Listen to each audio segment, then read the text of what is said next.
gonna get a good tan. Sorry? I'm gonna get a good tan. It's so hot. It might rain, actually, also. Oh, I hope it does to cool it down a little bit. That would, yeah. Well, it'd be nice to cool, but might make it.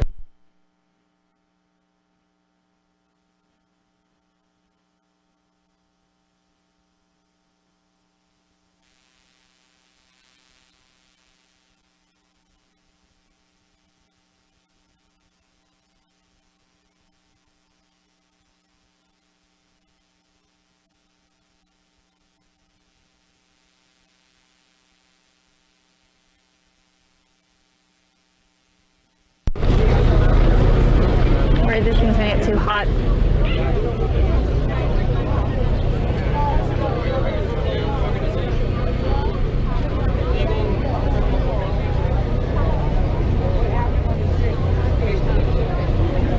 Hold that up again. Sir, hold that up again, the other side. Thanks. No, yeah, both.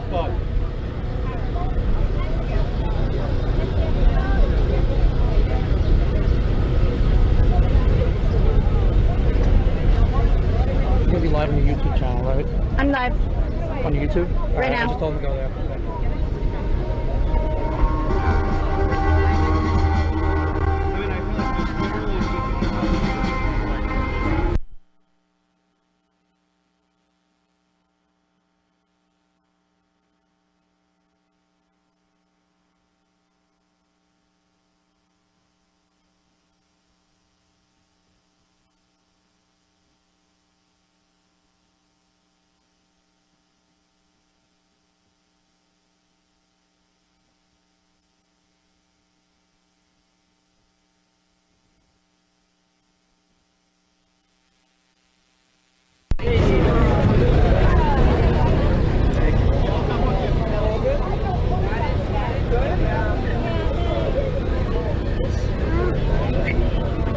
Hey guys, I will be muting it from time to time so the music started playing, so that's why I muted it.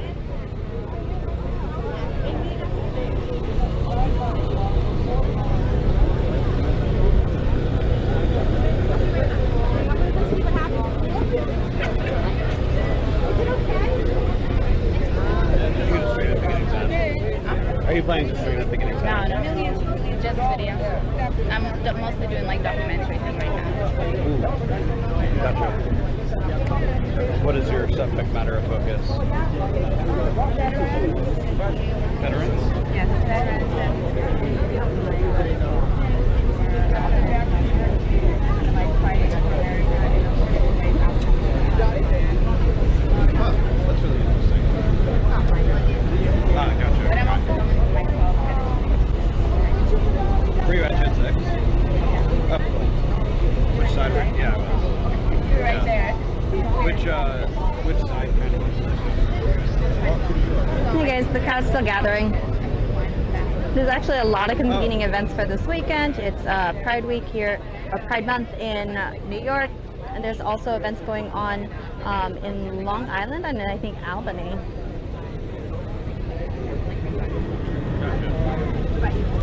So I started I did stay for the entire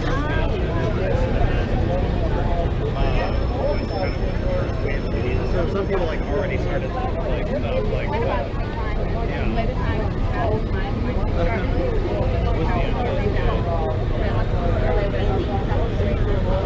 I should have brought an umbrella.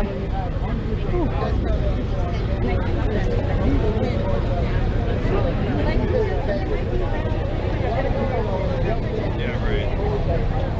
So you're saying, did you stay on campus? Did you go inside? Oh, okay. I was kind of like at entrances, but I didn't really like go inside the campus. Like it was like I really wanted to, but I had my laptop. I was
email that I didn't reply to.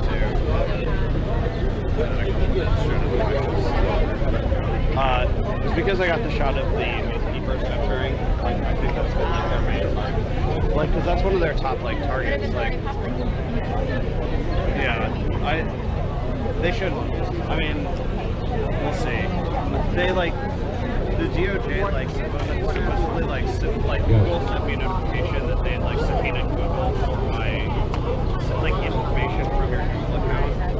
So like the thing is, yeah, but like I like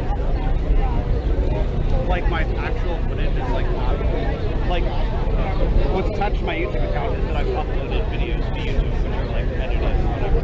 Like my raw footage wouldn't be something that's accessible to my Google account, you know what I mean? So like I don't really think that there's anything that they could have achieved by doing. Hello. Hi. Good to see you. Good to see you. Okay, when is this thing starting? Probably pretty soon. So they're still like kind of setting up here and everything. So I'm already live on YouTube. Okay, so I'm leaving you alone. Good seeing you, honey. Good to see you I'll talk too. to you later.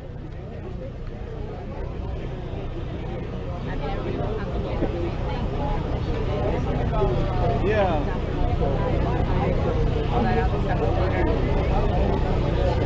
My like interesting angle of the like shooting was that right after it. So obviously I didn't eyewitness it. I was outside, but you know, there's a bunch of people that scattered back outside after the shooting happened, and so there was a guy, Damon Michael Bentley, whatever. A guy came out and he was like basically like interviewing me, like he like wanted to be like to talk on camera. And so All right, everybody. We have all of our streams up and running. You're watching a live feed for an event put together by Cara Castronuova from Citizens APP. That's against political Citizens Against Political Persecution.us. There's a protest at Foley Square in New York City, and it's to support the effort to free the January 6th political prisoners. I'm live streaming on YouTube right now. Oh, you are? Yeah. There we go. And this feed is actually brought to you by Tara Shapansky from Polish American Brotherhood. We're going to start. Okay, here we go.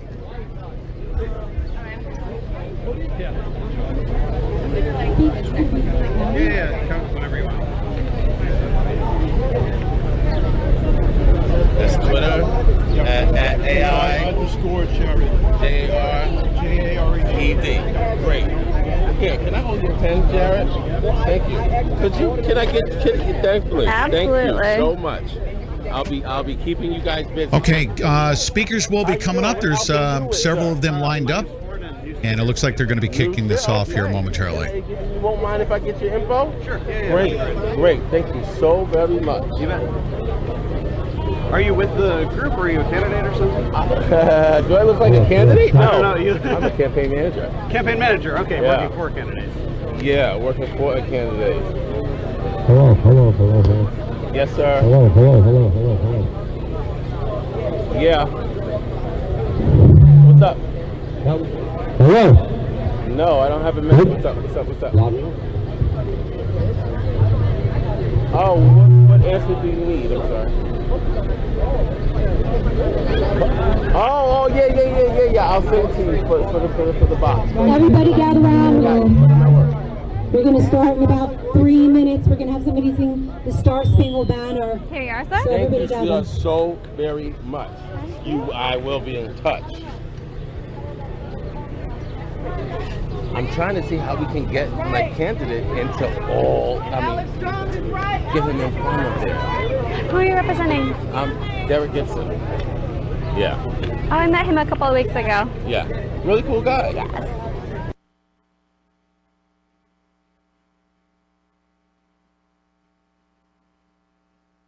And that may happen periodically, and we will. There you go. Okay. Nobody got here. I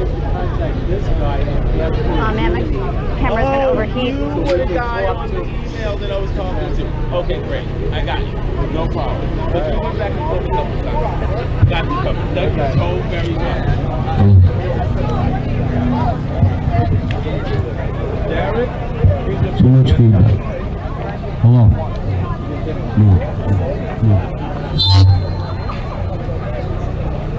Hello.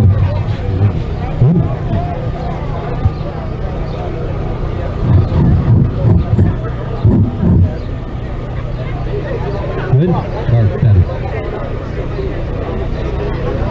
All right, guys, it's like super hot here, and my camera is getting a little bit too hot. So if it suddenly shuts down, I'm going to switch to a backup camera. So just a heads up.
Hey everybody, I'm Cara Castronuova. I'm one of the organizers for this event.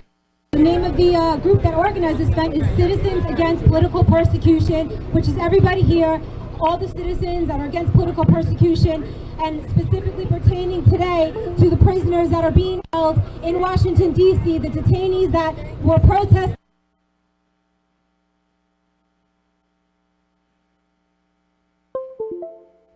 Okay, everybody stand by.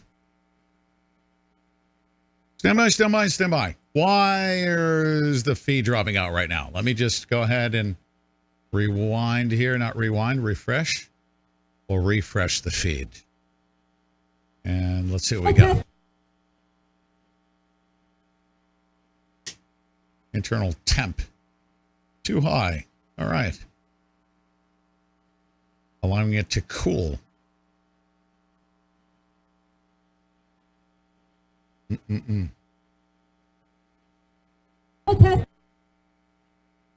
Oh, geez. Okay.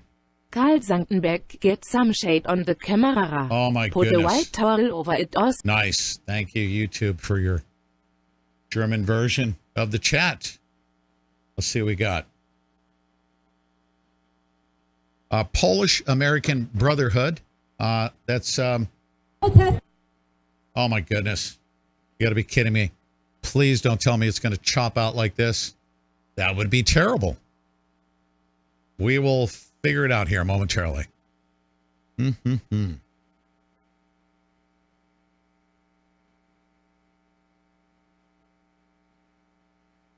Don't break. SHE didn't wait until it started.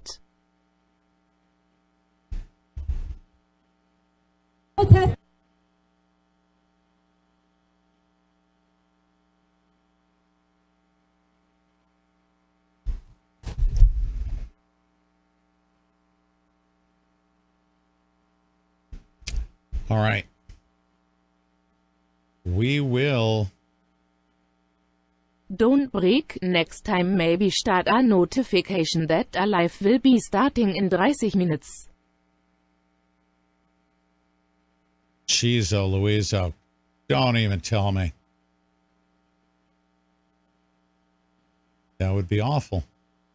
Philip Cox, I really wanted to see this verwunderter smiley.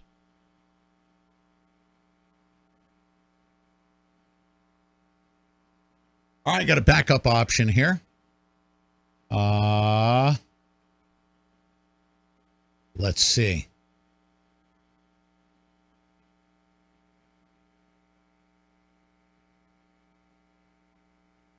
Ford Fisher. Here we go. Through the night, that a flag was still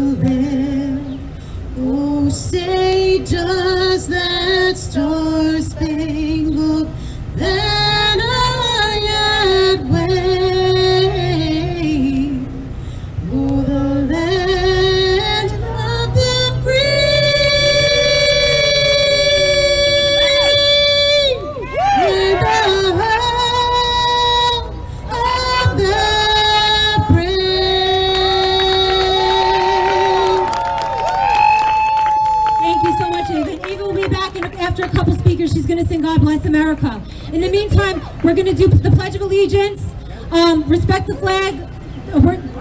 Derek Gibson, he's running for governor, is going to lead us in the Pledge of Allegiance. Derek, where are you? Thank you to the politicians here today that have the nerve to stand up to the government instead of kissing their butt, okay? And that's Derek right here. So Derek's going to lead us in the Pledge of Allegiance, then we'll get started. Thank you, Cara. Good evening, everybody out here, and thank God for the opportunity to be here today. Amen. We're going to do the Pledge of Allegiance, and I changed it up. I didn't change it up, but one of my friends changed it up a little bit, and we're going to recite the Pledge of Allegiance because this is the time that we are in tyranny. So we're going to say the Pledge of Allegiance, and here we go. Y'all ready? I pledge allegiance to the flag of the United States of America and its Constitution, upon which our free republic stands, one nation under God, indivisible, free from tyranny, with liberty and justice for all. You can get a copy of this new Pledge of Allegiance before you leave. Thank you, Cara. That was a great rendition of the Pledge of Allegiance. Thank you, Derek. So, let me put this sign down. Hold on a second.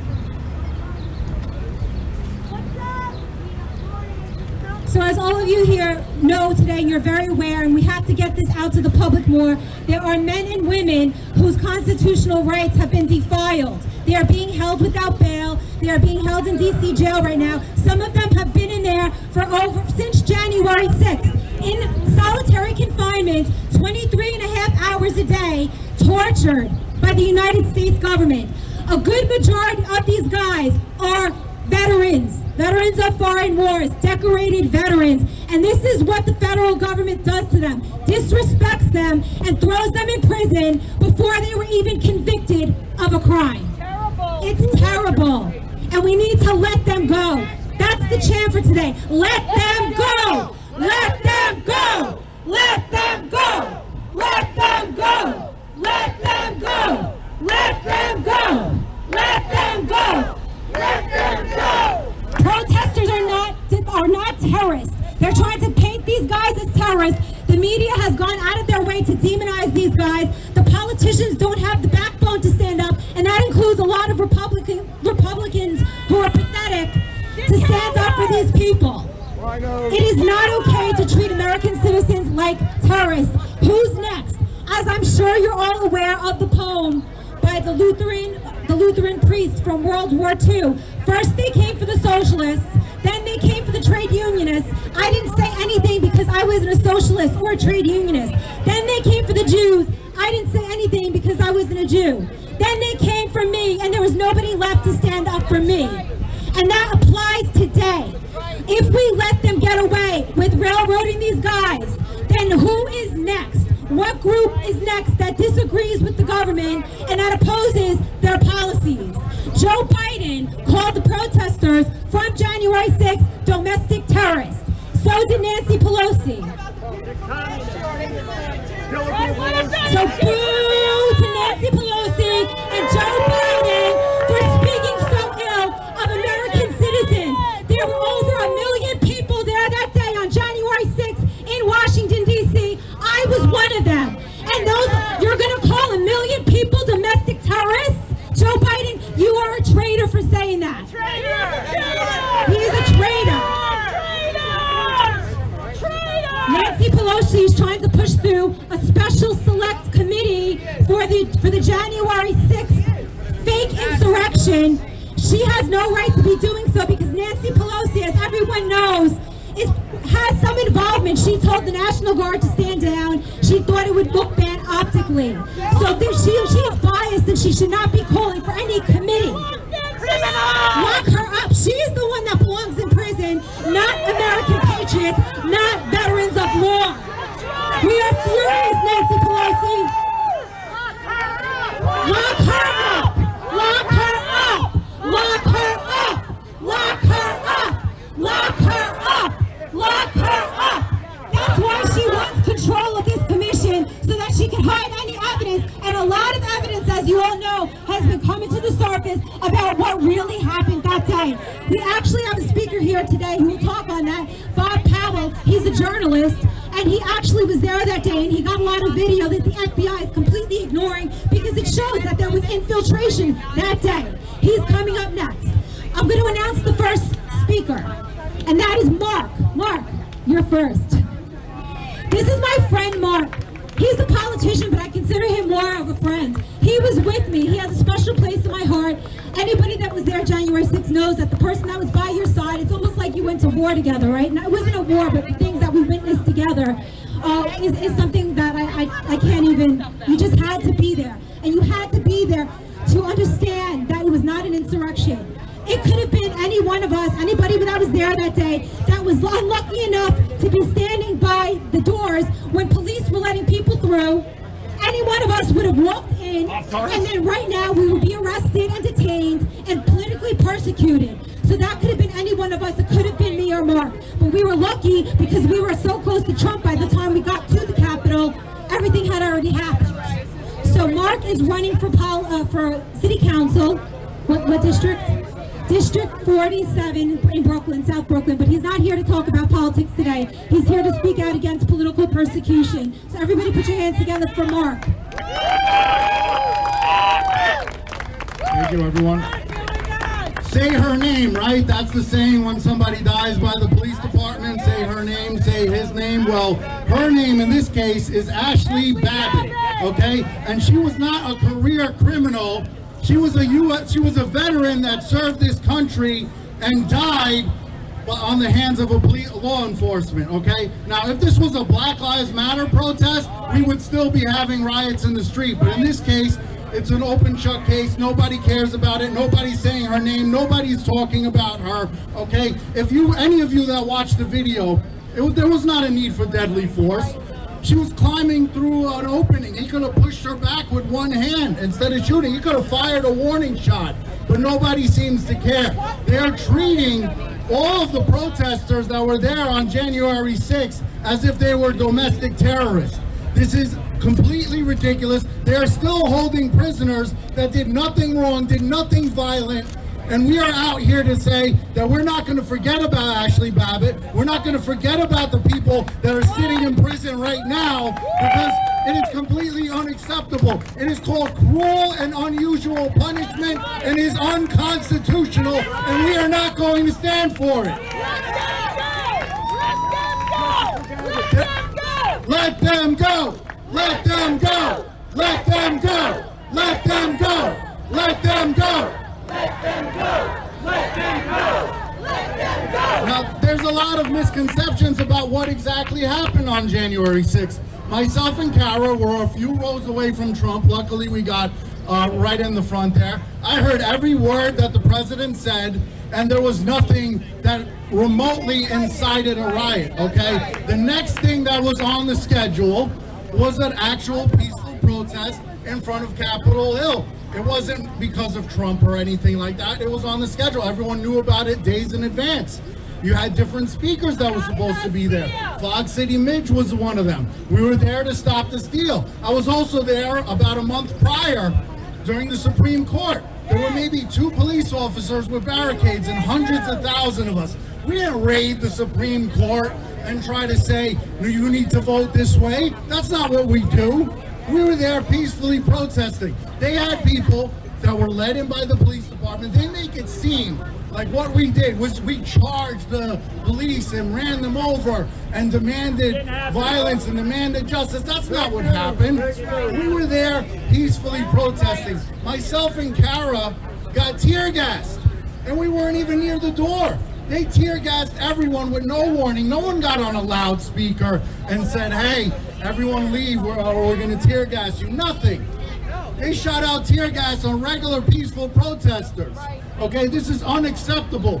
The way they treat the left when they say peaceful protesters, mostly peaceful, they like to use that term, mostly peaceful.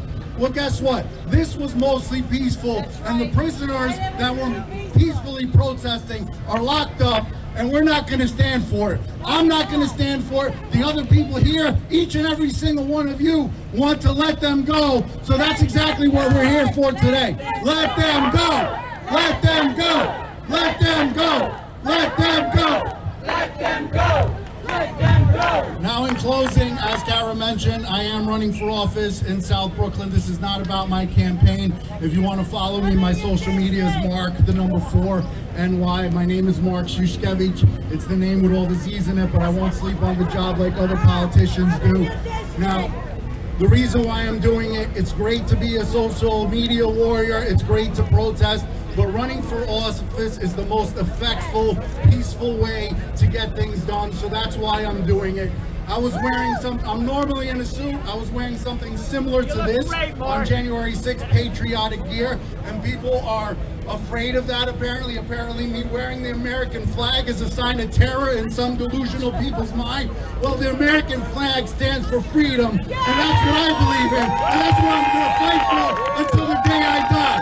Thank you, everyone.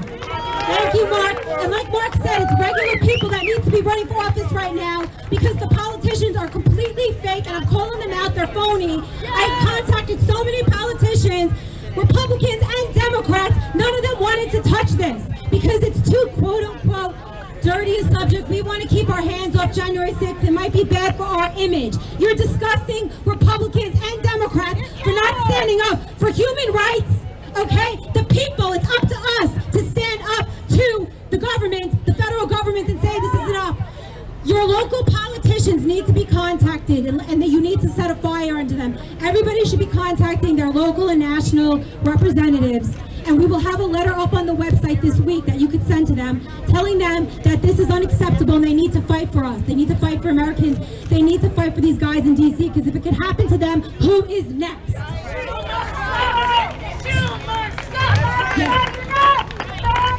I'm going to call up another good friend of mine who's a sweetheart. Tina, are you here? Tina, okay, she is not a politician. That's why she's running for office. That is what we need. People who are not politicians. Everyone knows her as Tina 40, the internet sensation, because of, she's just her sound offs. But she is challenging AOC. Okay, this is who could beat AOC. AOC, by the way, who lied and said that she was in the Capitol and she wasn't. She was in a separate building, just so you know. And she said herself on a very little heard interview that many people haven't heard, that it was a cop that terrified the living daylights out of her, not the protesters. So quote-unquote Capitol policeman that she didn't even know who he was, she said she doesn't even know, and she doesn't realize what she was saying. When she said, oh, I don't even know who he was, I think he was a cop, ran into my building, started banging on doors. Me and my aide were terrified, telling us to go into the bathroom to hide out. Then he told them to go back to the actual building where the protest was. So that's a very shady story, okay? And that's not a story that's told. She's a liar, and Tina's gonna kick her out of office. So everybody, put your hands together for Tina 40. You're gonna kick AOC out of office.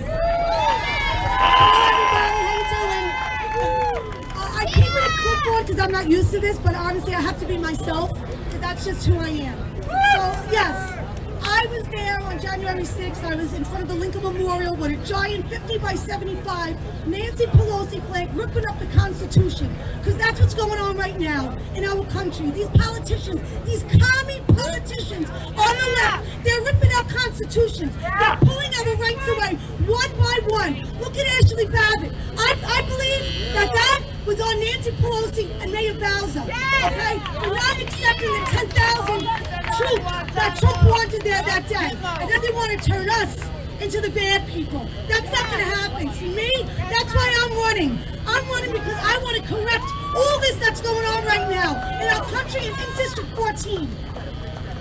Oh, I have to go here? Okay. I'm sorry. Sorry about that. So I just want to read a little something right here, okay? The Democrat media and big tech and the political elite are enjoying their bipartisan outrage against President Donald J. Trump and his Republican, Democrat, and independent supporters over January 6th. Meanwhile, we know it was Republicans and patriots who died that day. Or, in other cases, Ashley Babbitt that was shot dead without a warning by Pelosi's Capitol Police.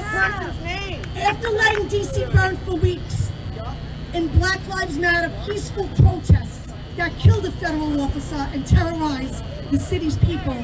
They claim that Trump and the America First patriots who support him should lose our First Amendment rights. I don't think so, okay? Because we have to have our freedoms. Patriots are not terrorists. We have the right to assemble. We have the right to petition our government. Facts of what happens do not matter to the swamp. They do not matter to the left, to the commies on the left, but they matter to me. And that's why I'm running, because I want to bring this all out. And I want to help take our country back. Okay? So say her name and free these people.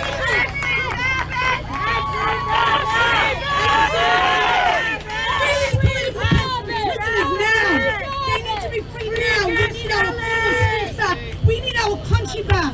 That's what we need, and that's why I'm running in New York 14, where I was born and raised. Because AOC, you need to get the fuck out of here. Thank you, Tina. Nobody can say it better than Tina. She speaks like a real American. That's how we all talk. Give me a break. That's who needs to go into office. Tina 40, beating AOC this year. Give her a round of applause. Okay, so everybody knows that John Pierce, the attorney for the NCLU, was supposed to be here today, but he actually missed his flight. Something came up, so we have him on a call. He's going to talk to us for a minute. Just so you know, John is the founder of the National Constitutional Law Union, the NCLU. That is the ACLU for the right, or for anybody that needs help for that matter, because the ACLU has completely jumped ship. They've completely become a propaganda arm of the left, and there are no attorneys right now in America that are willing to stand up to the government and for unpopular.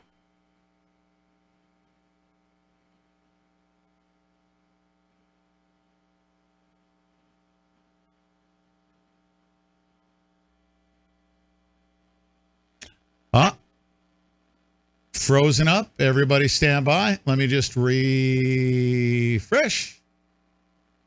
Everyone stand by. This happens from time to time, but we will get it back. Hold on one second. Here we go. Because the ACLU and I want to thank Ford Fisher News to Share.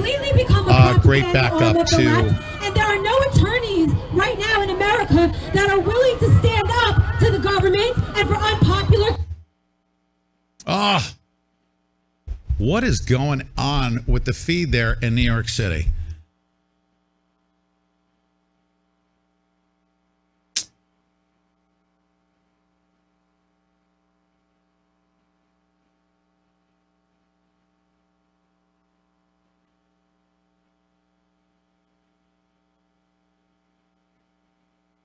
Oh, did he drop out? He dropped out. Okay. All right, we lost the feed there. Let me see if we can get it back.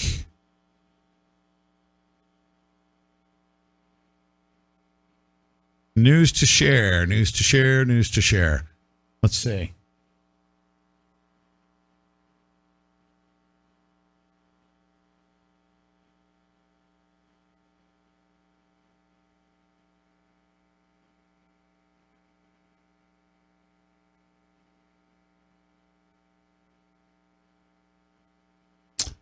All right.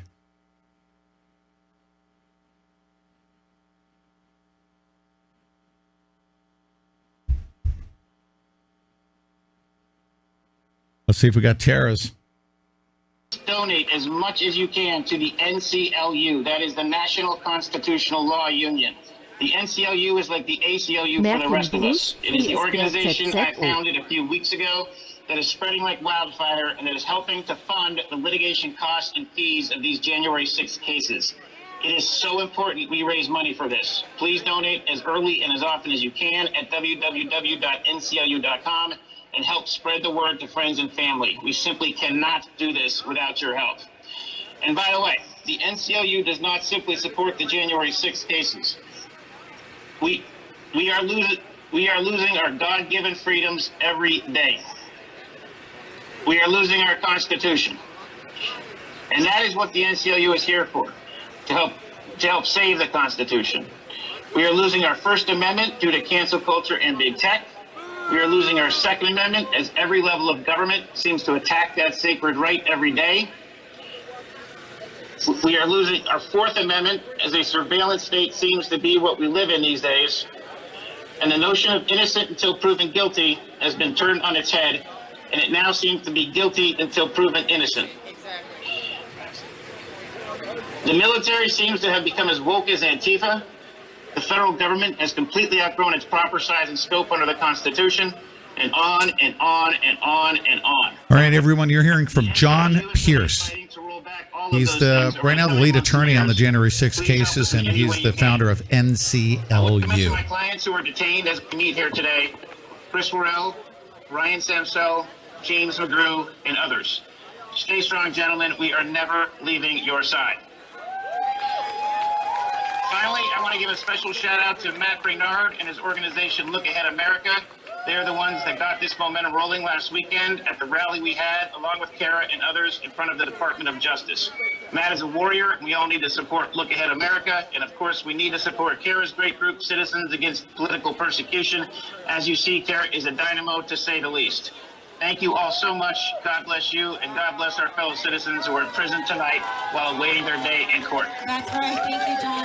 Thank you so much, John. John Pierce is a great guy. He's an attorney sticking up for the people who are being politically persecuted right now. And there has to be more lawyers like him in the United States, because the lawyers are all afraid of blowback. They're afraid. They're just afraid right now. And that's so sad. That's so sad. So I have such a special guest last minute speaker for you guys. I'm so interested myself in what he has to say. I came across him on Twitter, a video I saw, and I reached out to him, and he decided to just come here from Florida, right, from Florida. He's an investigative journalist. Now, you know that's like a dying breed in America. He actually does investigations. He was there the day at the Capitol, and he got really good footage of stuff that was going on inside. And he's been trying to share this, from what I understand, with the FBI, and they haven't really been that receptive, because the footage he has actually shows that there was infiltration. I wonder why they don't want to have that footage. So this is Bob Powell. He works for The Truth is Viral. He's the editor-in-chief of The Truth is Viral, so follow that website. And he's also a Marine. So thank you for your service, Bob. Semper Fi. So everybody, this is Bob Powell. Give him a hand.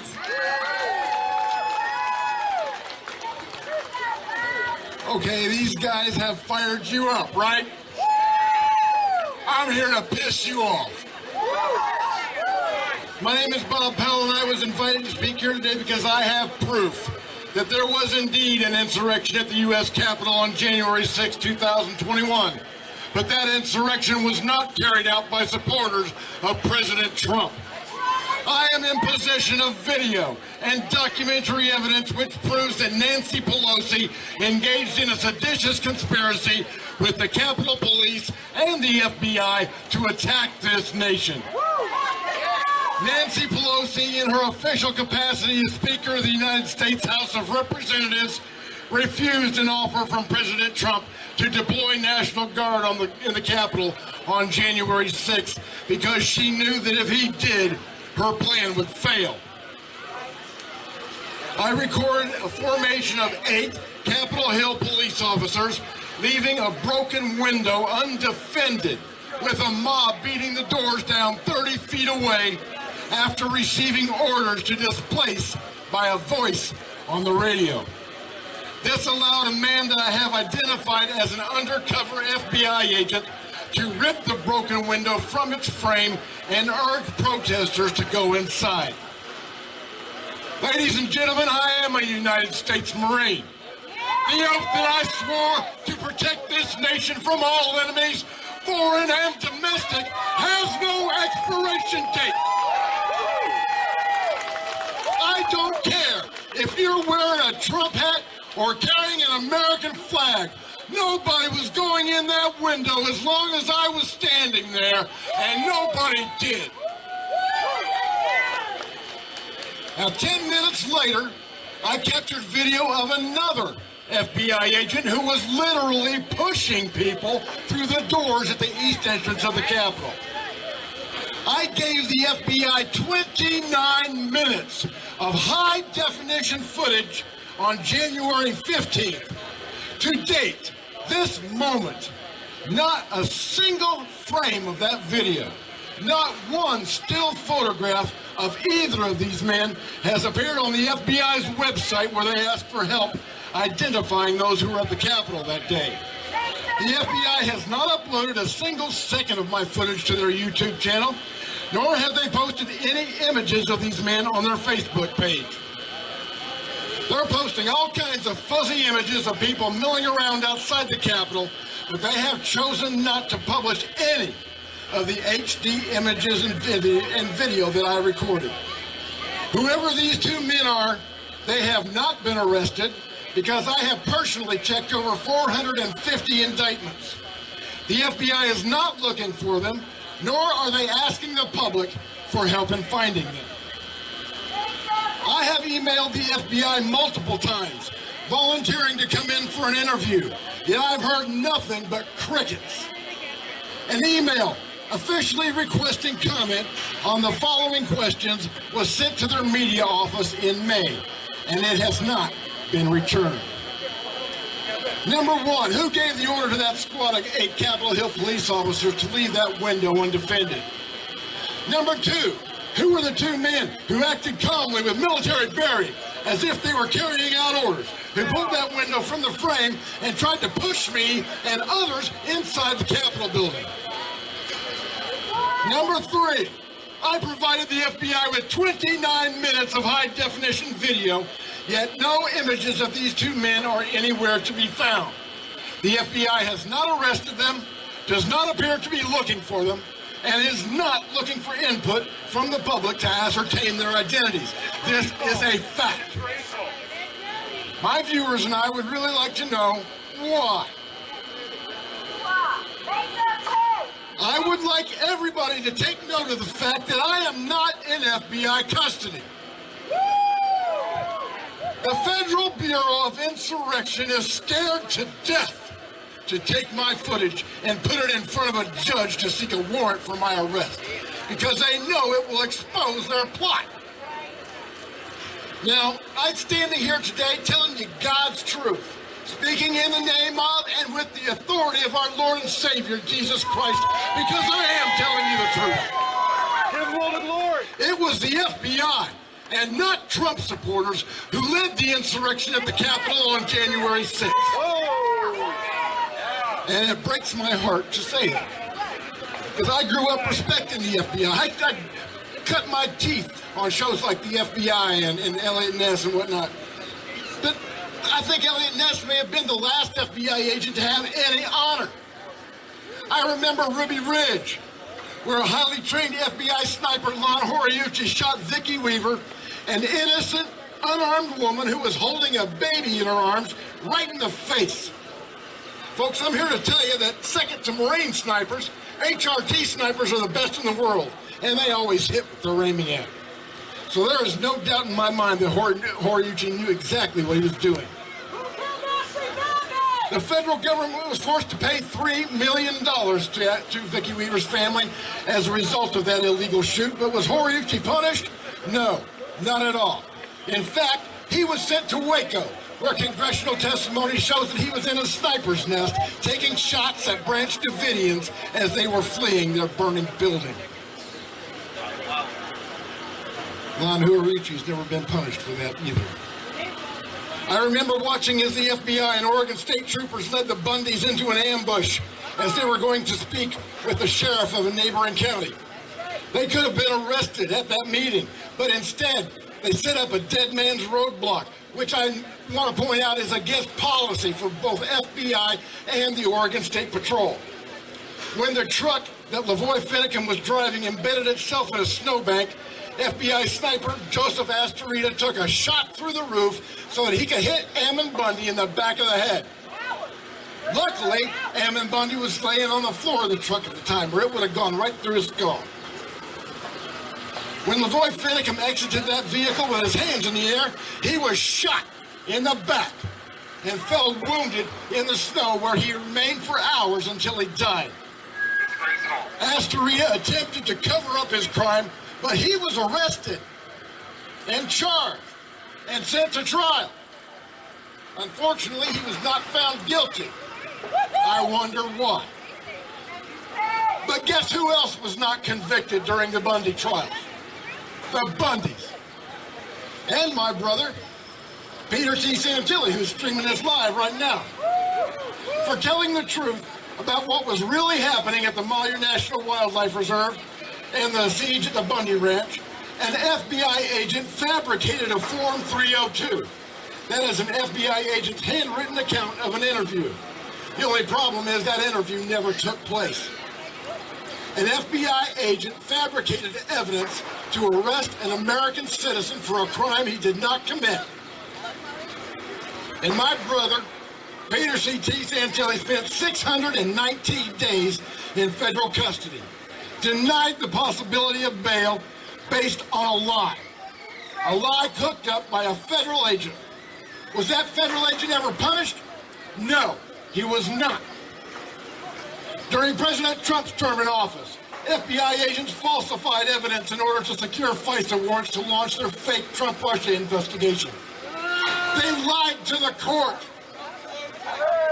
Had any one of us done that, we would be arrested and thrown under the prison for as long as they could keep us there. More than 24 senior FBI officials, including a former FBI Director Comey, resigned or were demoted. Only one low-level functionary was actually convicted of a crime, and he got off with a slap on the wrist. We are standing in the shadow of the New York Supreme Court, where the inscription on that edifice says the true administration of justice is the firmest pillar of good government. In Washington, D.C., on the Supreme Court, it says equal justice under law. We are not seeing that. Major cities around this country, including Washington, D.C., burned last year after the death of St. George of Fentanyl. But those that were doing the burning, looting, and murdering were not punished. They might have been arrested, but most were released the same night, and then their charges were dropped by leftist prosecutors. By sharp contrast, many Trump supporters who were arrested by the FBI and charged by the Department of No Justice as a result of their actions on January 6th are still languishing in the D.C. gulag, in solitary confinement, suffering abuse at the hands of their jailers. I've had about enough of that. I don't think I'm going to let that happen anymore. What about you? Let them go! Let them go! Let them go! Let them go! Let them go! Let them go! I'm here today to demand that the federal government release these prisoners, grant them bail, and let them return home to await trial. What the government is doing is criminal, and it must stop. I have the evidence necessary to put the lie to this entire fake narrative, but I'm only one man with a very small voice. So I task you, my friends, with going to bobpowell.blogspot.com or to my Twitter feed, which is blowing up at the moment, and share the evidence that I have obtained. The Washington Post has gotten one thing right in the last 6 years. Democracy does die in darkness. I've done just about all that one man could do by himself. If you really want to live in a country where equal justice under law is more than just a cute slogan, you need to stand up and say something. It's up to each one of you to shed a light on this evil. Pull back the curtain and show the world who the wizard is that's really pulling these strings. I've been walking point on this for 6 months. Twitter deleted my last account 5 minutes after I sent my video to the Capitol Police asking who are these men. Google has demonetized my channel and stopped referring traffic to my website. Facebook deleted all of my live footage from January 6th and deemed me a dangerous individual or organization. Mark Zuckerberg has no idea how true that is. Because the truth is a weapon, as deadly as anything formed by man. I want you to take possession of that weapon and wield it to devastating effect. With enough pressure on elected representatives and mainstream media, most of whom don't want to touch it with a 10-foot pole because they're frightened. Except Kirsten Sinema and Josh Hawley and Representative Paul Gosar. They have expressed interest. They have taken possession of this video, and they are going to ask the FBI, the Department of Justice, and the Capitol Police some very tough questions. So take my information and plaster it everywhere that you can find. Tagging celebrities, politicians, and other influencers that can amplify this message. If they don't want to listen to truth, it is our responsibility as citizens of this great republic to shove it down their throats until they choke on it.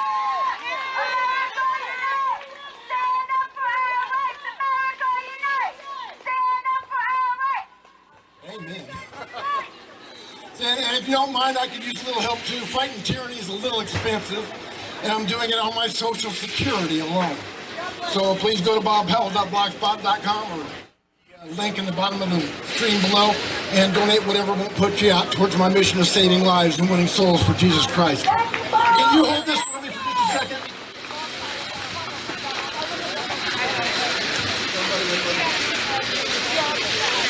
For any members of the media out there that want a copy of this footage, I'm going to read you a link to it right now. You download it. I relinquish all copyright. I don't care about getting paid on this.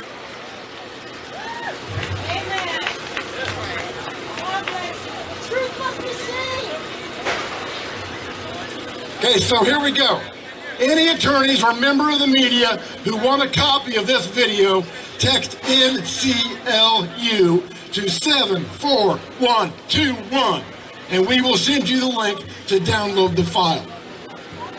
Thank you for listening. My name is Bob Powell. As always, God bless. Semper Fi. And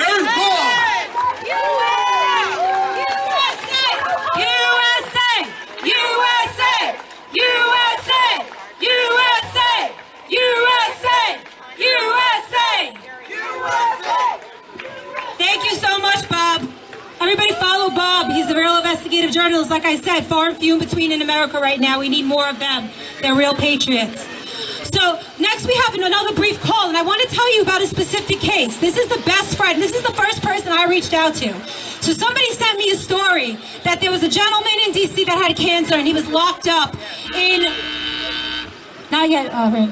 He was locked up in solitary confinement. Tried to get his cancer treatments, but he was appealing and appealing and appealing. The judge won't let him out. So there's a guy named Chris Worrell in there, former military. He has cancer, stage 3, I believe, and he's not allowed to get his cancer treatments right now. He is being detained in solitary confinement. We have sent him letters. It took a month for his letters to get to him, and the only reason they gave him his letters is because they called their site, like I called there many times, and I have it on tape a called there many times wondering why he didn't get it, and said that I was going to report it to the media, file an investigation, then magically the next day he got his letters that were dated back to May, and this only happened, or I think it was a few days ago last week. So Chris was covered by the Gateway Pundit, and he mentioned his best friend Dave Chester, who was the first person I reached out really to on Facebook when I started investigating myself, all this crazy stuff going on. And then we got on a call with him, and he told us about Chris and his case. So Chris, this is crazy. I really need you guys to listen to this. He was not in Capitol at any point. The only thing they have of him that they're keeping him there on is a picture. Which is, by the way, it's the new thing they're doing, the screen grab. They get video, they snap, what is it called? Screenshot video, right? And they use it as evidence in all these Justice Department and FBI affidavits that we read on the Justice Department website. Now, as you know, screen grabs can be manipulated, and I'll give you an example. There was a guy who was helping a police officer up off of the ground, who was knocked down. There's video of him helping him up. But there was a screen grab of him with the police officer in his arms. The Justice Department has charged him with throwing the police officer on the ground. This is a true story. You cannot make this up. There's video to substantiate that he was picking the police officer up. But the screen grab shows, look, this is a violent guy that attacked a police officer. He was throwing the police officer to the ground. Terrible. Chris Worrell, there's a picture of him spraying pepper spray. A little can, it was actually pepper gel, this big. There was nobody in front of him showing that it was there was no victim in front of him. They charged him with spraying a police officer. He told me he was spraying an Antifa person, and I believe him. I believe him. If the police had pictures and proof, they would have showed it. But for some reason, the screen grab that they have shows nobody in front of him. It just shows him spraying it and saying that he was, quote unquote, spraying a police officer, which is absolutely false. This is the one piece of evidence that they have against this guy with cancer.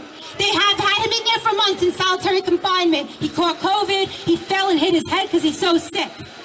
So his best friend, Dave Chester, we have him on a call for a minute, so listen in, everybody.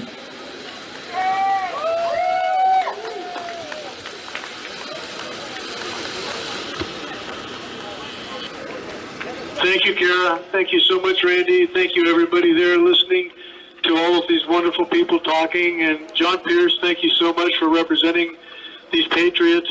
I started writing out a whole bunch of stuff about Chris. I've known Chris for a long time. He's been incarcerated now for over 108 days. And I thought, because I've talked to him just about every single day that he's been in jail, except when they're moving him from one jail to another, and we speak either via phone, text message, or video conferencing, which is no longer allowed. So I asked him this morning, I said, I'm going to be speaking for this rally, and do you want to say something? So I'm going to read to you in his own words what he wanted me to share with everybody there today. My name is Chris Worrell. I'm a politically tortured prisoner being held in D.C. prison, and myself and my family desperately need your help. The doctors here in D.C. jail have mocked and chastised me, telling me that my doctors are not qualified and denied me the medication prescribed by my Florida oncologist. As of today, I've been incarcerated 108 days.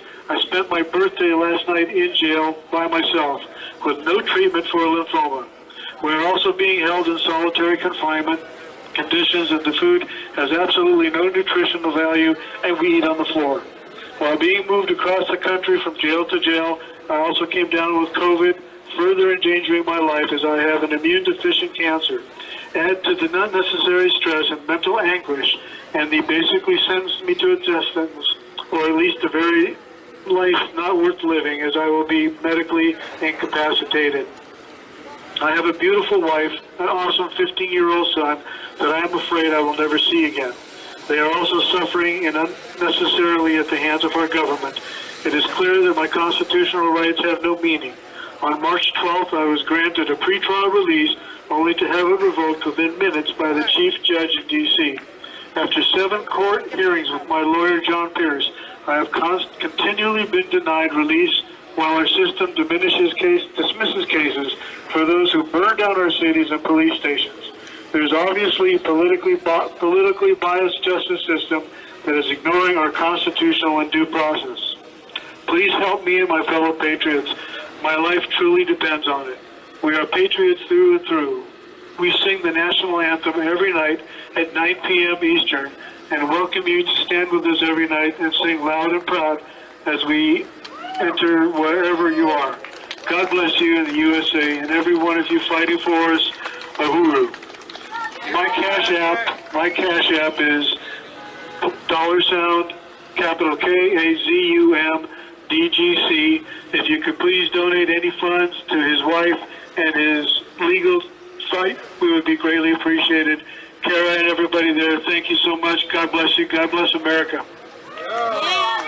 Thank you so much, Dave Chester. Can we turn this up a little? Okay, I want to quickly tell you guys something that I find very interesting, but I want everybody to hear this. Because it's my own theory, and I've spoken to a couple of people about it. When I initially heard about these guys being detained for 23 hours a day, haven't had any access to hygiene products like nail clippers, like basic soap at some points, and sometimes they're not able to shower. They're getting the worst of the worst when it comes to nutrition, and that goes for the guy who has cancer. You know, when you're fighting cancer, you need to eat properly. They're serving them breakfast at 2:30 in the morning. You know, they're just torturing these guys. They have nothing. They're not getting their mail. We send them books. They don't get the books. They have nothing. Guess what they have? And then I said to myself, wow, that's really weird. They give them a tablet to text and make phone calls every now and then. That's how Dave speaks to Chris. That's really nice of the government giving a tablet to prisoners, but they won't give them nail clippers. Why do you think that is? Can anybody guess? Entrapment. It's disgusting. They're reading all the messages, listening in on their calls, trying to find more people who they can round up and arrest, see who these guys are talking to, using their text messages against them. One guy had said something like, on a text, we all need to stand together to fight this. And they're like, oh, look what he wrote. See, they want another insurrection. They want to stand together to fight this. They're using their text messages against them. Okay? There's no other reason they would be so quote-unquote kind, the Department of Injustice, as Bob called them, to give them these tablets to text message unless they were trying to entrap them and spy on them. It's disgusting. I just had to get that out of my chest because I believe entrapment is completely unconstitutional and immoral and disgusting. You're right, it is disgusting. Okay, so I'm going to call up the next speaker. Let me see if I can see him. Derek, where are you? Q and Derek.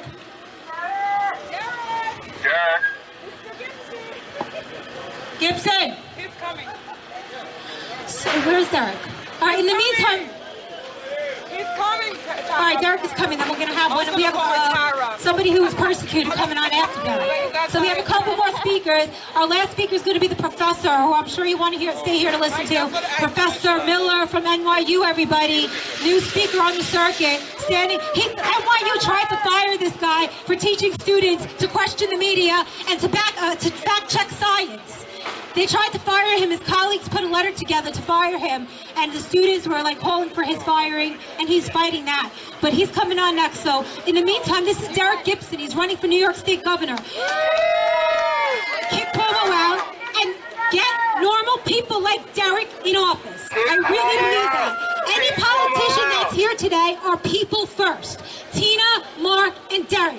They're regular people that I know from my everyday life. They're not stuck-up politicians who are completely out of touch with who the Republican Party is now, or any party, the Democrats, any party. They're establishment and they're traitors. They're complete traitors, and this is living proof. There's people, American citizens, being treated like domestic terrorists in D.C. jail right now as we speak, in solitary confinement, being tortured, and no politician has spoken out, minus very few. They are cowards and they are traitors, and we are calling them out today to stand up for America and the Constitution you swore to protect. Derek Gibson, please come. Everybody give Derek a hand. This is Derek Gibson. He's running for New York State Governor. But first of all, he's a friend and he's a patriot. Thank you, Cara, for that introduction. You want me to sing the hot song? Good afternoon, everybody. This park should be overrunning today. They are taking our freedom. Where are everybody? People should be here to fight, regardless of what side you're on, Republican or Democrat. You should be here today fighting for your freedom. Right. Our Justice Department has turned on the American people. They are being used to stomp on the opposite side of the political arena, and that is against the laws of the Constitution and everything about our American principles and our values. I am here today. She keeps introducing me as a politician. I am not a politician, but a businessman. I do not want to be a politician. I only want to be a voice for you for what is right, your God-given rights, and what our constitutional rights. So this is why I'm here today. And I'm going to speak a little bit on these topics about these political prisoners that is being held in Washington, D.C. We are speaking to people around the world, other leaders criticizing them for holding political prisoners. And today we are doing the same thing. We are holding our citizens as political prisoners. January 6th was not an insurrection. January 6th was a redress of the government of the United States that has failed its citizens. I don't condone violence in any kind of way. We don't want that in our society. But when we simply got people that are arrested for entering the Capitol when the police was waving them in, and the charges are misdemeanor charges, and you holding them in solitary confinement without bail, we cannot have that happen in America. Right! Yeah! We have had enough of this, and we must fight back to end it, because today is them, tomorrow it will be you. That's right! That's right! We should be in D.C. by the millions, demanding that these people get justice. The justice system is not set up to say that you are guilty until proven innocent. It's the other way. You are innocent, and then they have to prove that you are guilty. The justice system is working backwards. As a black man, I have experienced that. I've been locked up. I've been put in jail unfairly for simple misdemeanor things and held there because I couldn't afford to get bond to get out. The justice system, just like BLM, I do not agree with everything on Black Lives Matter, but the justice system part, I agree with them 100% on that. Black people have been screaming for decades that the justice system is wrecked and is upside down, but no one chose to hear us. Once President Trump got elected to office, he began to expose the whole corrupt U.S. government. Then they started using the same tactics on President Trump that they have been using on blacks for decades. Now people want to listen. You should have been listening then, but it's never too late. All of us, black, white, Jews, whoever we are, we need to come together and fight against the tyranny. I'm not afraid to speak out. I am 60 years old. I have 5 children. I'd be damned if I'm going to die and leave a communist society for my children. I will fight to the death. Thank you. This evening, we have got to leave this rally. We must talk to our neighbors. We must talk to our friends and tell them to be aware of what is going on. We cannot simply lay down and let this continue to happen. If so, the justice system is going to trap all of us. Right now, we have a justice system that is part of the Democratic Party. And whatever the Democrat Party wants to do and change our voices, they're going to use the justice system to do just that. So it's time to stand up and fight. I'm not going to talk too much more. It's hot out here, but we got to stand up and fight. I'm running for New York State Governor, and I will take it home for you. I will be the voice that you don't have currently. I will speak for you. I am not Wall Street. I am Main Street. I walk these streets with you. I am a businessman. I live in your community. I live in your neighborhood. Do not elect politicians. They're already in office and they're not doing a damn thing. 95% of them is not speaking out against the tyranny that is going on so far. We need people that is bold enough to speak out and demand justice for everyone. Thank y'all again for coming out. I am Derek Gibson for New York State Governor. Y'all have a blessed day. Thank you, Derek. His website, GibsonForGovernor.com. And just everybody, Citizens App, I want to plug this, and I should be talking more about the organization. I'm waiting. CitizensApp.us. It's CitizensApp.us. We're on social media, at least for now. But you can go on the website and check us out. We're going to have a quick song. Could you cue up Ava's music? Ava is going to sing We the People, because it is we the people that need to stand up for fellow citizens. The government isn't doing it, the media isn't doing it, the politicians are not doing it. It is we the people that must stand up. Ava, please, everybody listening, we the people. This is a beautiful, beautiful song that Ava wrote. And they're not doing a damn thing. 95% of them is not speaking out against the tyranny that is going on so far. We need people that is bold enough to speak out and demand justice for everyone. Thank y'all again for coming out. I am Derek Gibson from New York State Governor. Y'all have a blessed day. Thank you, Derek. His website, GibsonForGovernor.com. And just everybody, Citizens App, I want to plug this. listen, I should be talking more about the organization I'm with. CitizensCAPP.us. It's called Citizens Against Political Persecution. Please check out our website. Please donate. We're doing everything we can to help the prisoners. CitizensAPP.us. We're on social media, at least for now. But you can go on the website and check us out. We're gonna have a quick song. Could you cue up Ava's music? Ava is going to sing We the People, because it is we the people that need to stand up for fellow citizens. The government isn't doing it, the media isn't doing it, the politicians are not doing it. It is we the people that must stand up. Ava, please, everybody listen in. We the People. This is the beautiful, beautiful song that Ava wrote. Scott, one thing to tell you about, when I wrote this song, I had no idea how true the words would become. I actually wrote this song because my dad came to America with $20 in his pocket from Greece to live the American dream before I was born. And then, you know, what I saw when Obama got elected, not to get political, was just I saw changes in my country that disturbed me. And it was not the country that he came to.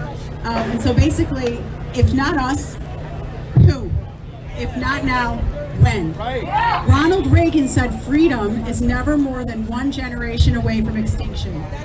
I have a newsflash. We're here, right now. If we do not stand up and speak out like we're doing right now, we're not going to have a country, and they're going to come for everyone. So it's up to we the people. I'm done yakking. USA! USA! USA!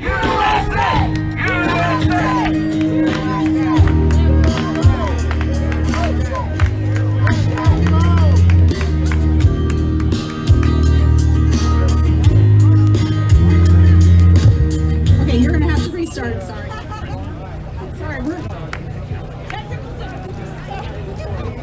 This is what happens when you do rallies out in the street, so.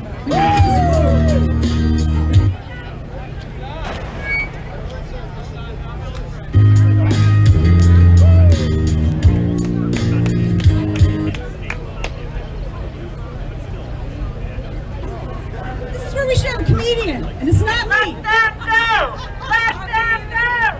We the people!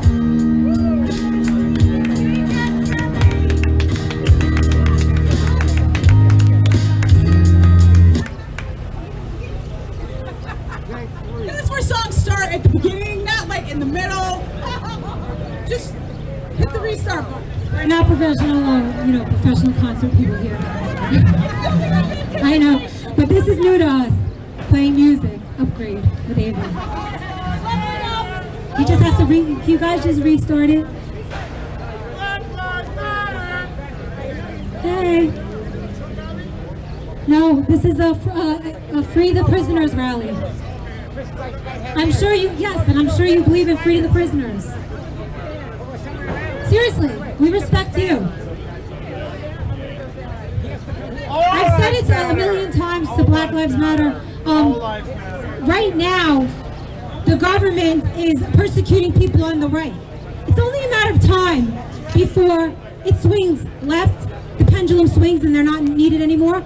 So everybody has a freedom to speak their mind and to speak about what they believe in and to rally for a cause. That includes Black Lives Matter, of course, when you're doing it peacefully. But what the left has to understand is that they could be next. Okay? They could be next. And there's going to be no one left to stand up for them because they would have rounded us all up already. Just like that old poem says. Got it. So, hey, are we good for Ava? Okay.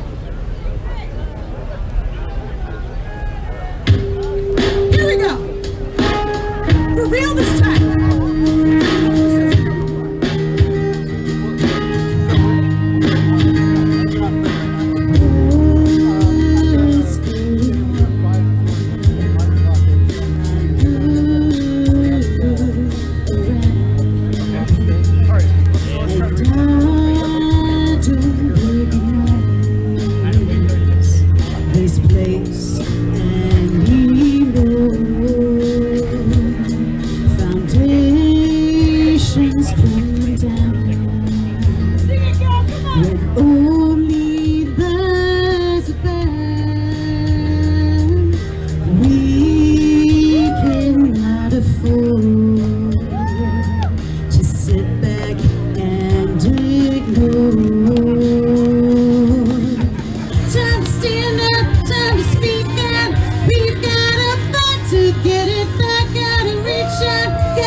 Never thought I'd see these things become reality. Blood was never shed for an apology. We know what's on the line. Freedom grows in mine, and I just want to know whatever happened to. For the people, by the people, we've got to fight to get it back. Gotta reach out, get the thieves out. This country's ours, and we're taking it back. We the people.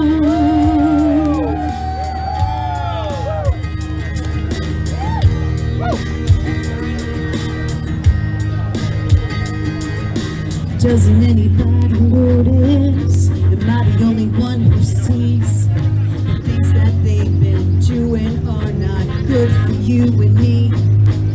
Together we are united, together we are strong. With one voice we'll stand up against everything that's wrong. Time to stand up, time to speak out.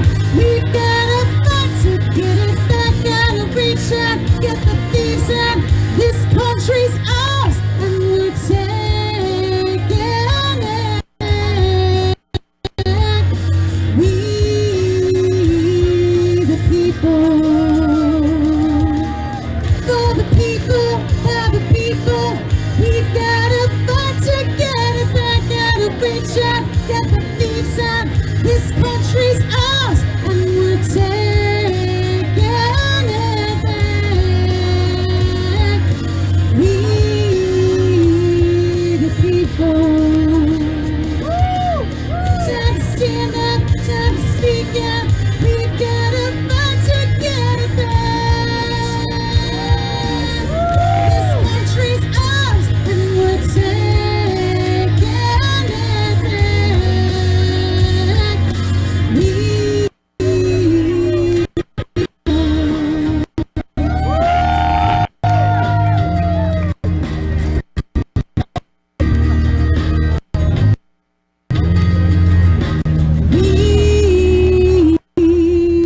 the people. That video is on YouTube, and I also have the song on iTunes, and you can share it, download it, whatever. But we do not do something, share things like our previous speakers, do something, stand up, talk, because we're losing our country, and it's not going to be long. Yeah, thank you, Ava. Everyone clap for Ava. Thank you. We the people, that's who needs to change things. The politicians have abandoned ship. It's we the people. Okay, and to any Black Lives Matter people standing around, we're fighting for your rights too. Just so you know that we're fighting for your freedom of speech. We're fighting for all Americans' freedom of speech. And all Americans' freedom from political persecution. All lives matter. Next up, we have Steve Rosati. And then after that, we're following with Matt and then the professor and Diane. So we have a couple more speakers. Right now, I'm going to introduce you to Steve Rosati. Believe me when I tell you, everybody, political persecution comes in many ways. Guaranteed everybody in this crowd has experienced social media. Being taken off social media, getting Facebook jail, getting suspended from Twitter. Okay? That is a form of political persecution. Another form of political persecution is getting fired from your job for going to a Trump rally. And that's what happened to this gentleman.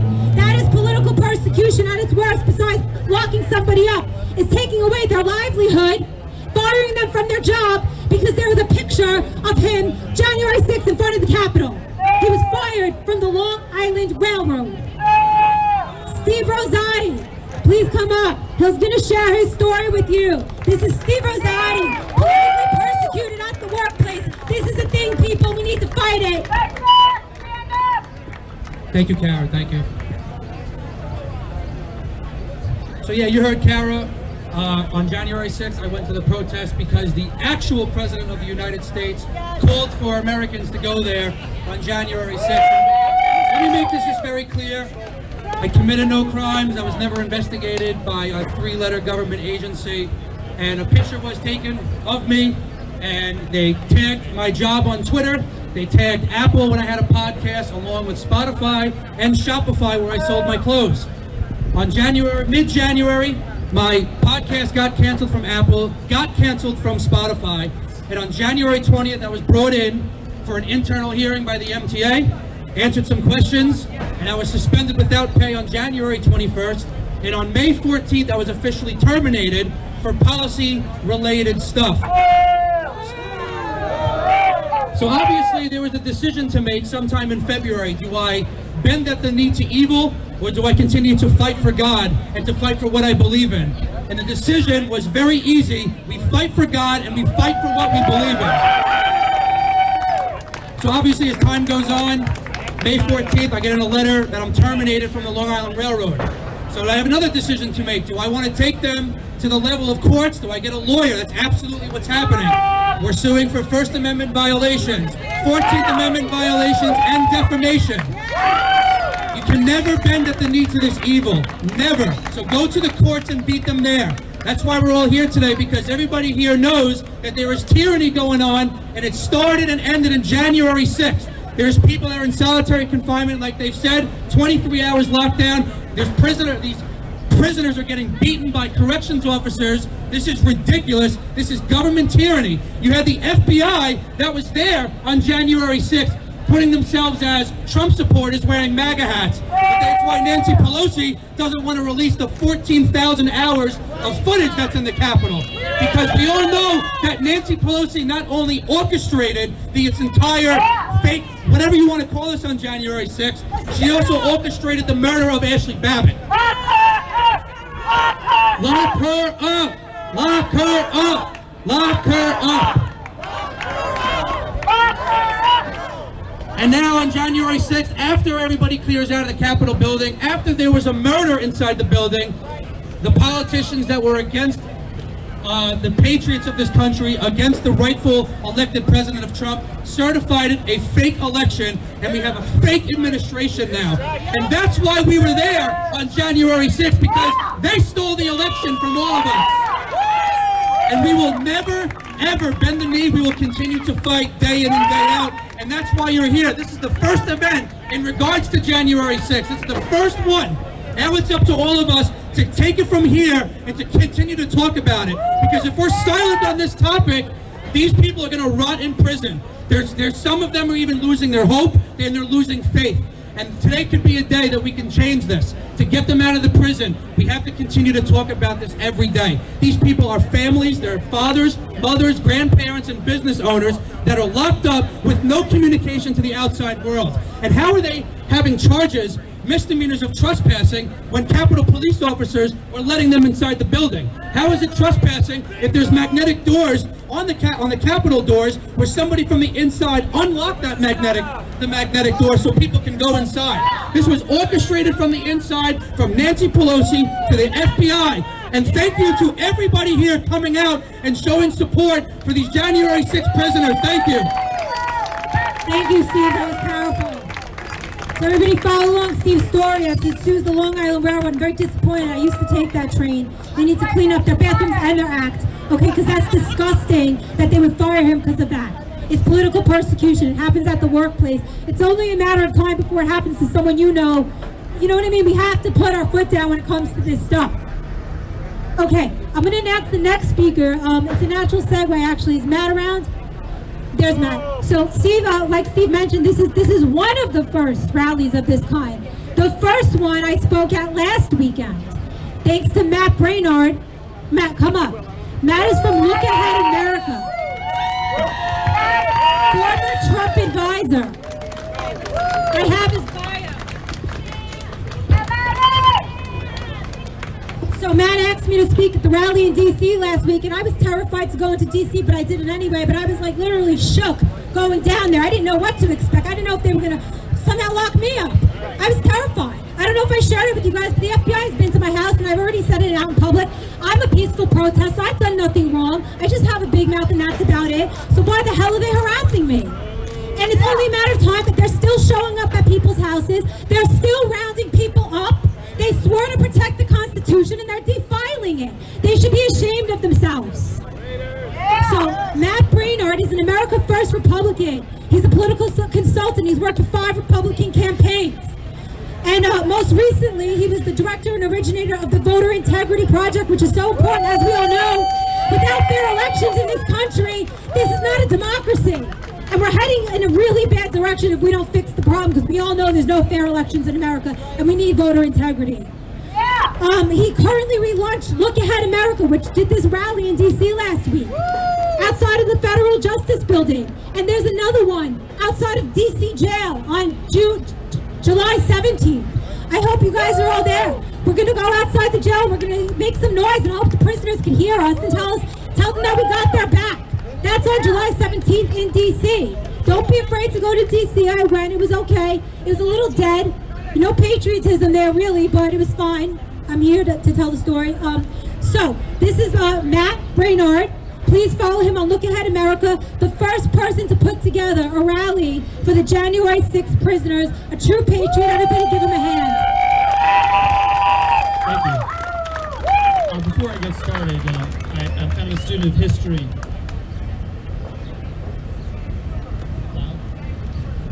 I'm going to be as loud as I can, is what I was instructed to do, so I'm going to do that. Closer to the mic! Closer to the mic. Any closer, I'm going to swallow it, but it is Pride Month here, so... All right, no, serious moment. So students of history here will appreciate that we're holding this event at a place called Foley Square. This place is named after a Tammany Hall boss named Big Tom Foley, most famous for committing voter fraud to steal an election. History has a sense of irony, and I guess doing that here in New York City gets a public square named after you.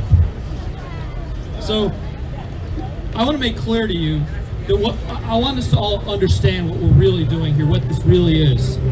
This is the great civil rights battle of our time. And you are all on the front lines. In the past, civil rights have been other things like racial justice, equality regardless of sex, male or female. Now it's a different fight, and it's a much more difficult and dangerous fight, and one that is unprecedented. These people are being prosecuted, persecuted, not for what they did, but for their political beliefs. This is a direct attack on our First Amendment rights. That's what it's at stake. And I want to say how much I respect Miss Cara, not only for organizing this, but for having the courage to come down to Washington, D.C., stand directly in front of the Department of Justice and the FBI building and make our case. Because, seriously, I can't tell you how many people I spoke to, prominent people, wealthy people, who kind of were interested in the cause but were too afraid to show their faces in Washington, D.C. But I'm going to remind you of something, that this nation will not be saved by cowards.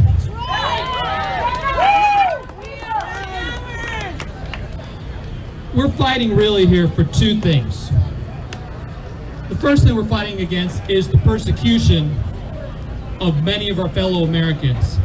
Hundreds of Americans who are being harassed and politically targeted by the FBI and the Department of Justice for simply participating in a peaceful rally, committing no violence, doing what ordinarily would be legal on any other given day, to walk into a public building, take a few selfies, and walk out. So we're standing up for them. We're standing up for the 60 Americans, many of whom veterans, who are being held in solitary confinement in lockdown in that prison in D.C. without the opportunity for bail, in many cases not even facing charges, as Department of Justice prosecutors walk in front of judges and tell lies about what they did and what happened on January 16th, the January 6th, blatant lies. We're also standing up here for an unarmed, 90-pound Air Force veteran, Ashley Babbitt.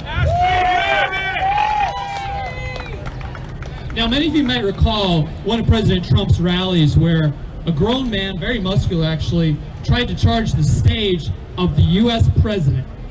I remember that. And I remember the response was a couple of those Secret Service agents tackled him, took him off stage. They didn't execute him. Yet this is what happened to Ashley Babbitt. And you remember Guantanamo Bay and all the controversies about those terrorists that were being held there and how, you know, a book might have gone down a toilet, or they weren't getting all their medicines, they weren't getting all their food, or they weren't getting enough time in the sunlight down there on the beach, and how this nation's mainstream media lost their mind over that. Yet we have Ashley Babbitt, to my eyes, executed, unarmed, no direct threat to anyone. And where's the justice? Where's the outcry? So we're fighting for an investigation into what actually happened on January 6th. How many FBI assets were there on the ground? What were they doing? Why is this man's video being ignored? Who are those individuals that were pushing people through the door? We need those questions answered. So we're standing up for the hundreds of Americans who've been targeted by the FBI, who've lost jobs, have their lives turned over. I'll tell you something. Look at America. We're a very small group. We're relatively new. We don't have a massive budget. But the very first person we put full-time on our payroll was somebody who lost their job because they attended the January 6th rally. Nowhere near the Capitol. And we're only able to do that because of the support of our donors. We're very grateful for that. But I'm very proud of that. That was our first full-time employee. And that set the tone for everything else we do, which includes the rally we held last week at the Department of Justice. But there's something else we're fighting for. I said there are two things. These injustices against these individuals, but there's something bigger that we're fighting here. Because at the nexus of everything the progressive left is trying to do right now, purging patriots from our U.S. military, going after your Second Amendment rights, declaring that the greatest threat to our country is white supremacy. All of this, the nexus of all of this, is built upon the big lie of what actually happened on January 6th. The big lie that there was an insurrection. So we're pushing against that. And I'm so proud to stand with you here today.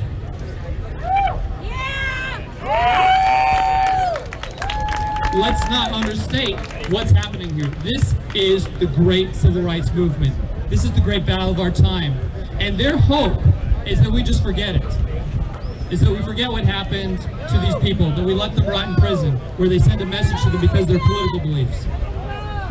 They want us to just go on with our lives, buy the next version of the iPhone, peacefully pay our taxes, just go along with the flow of the mainstream media as they kind of destroy our country, don't raise our voices as our Second Amendment rights are taken away, our First Amendment rights are taken away. But remember, all of it begins with their phony narrative on January 6th and us accepting that and accepting what they're doing to our fellow citizens.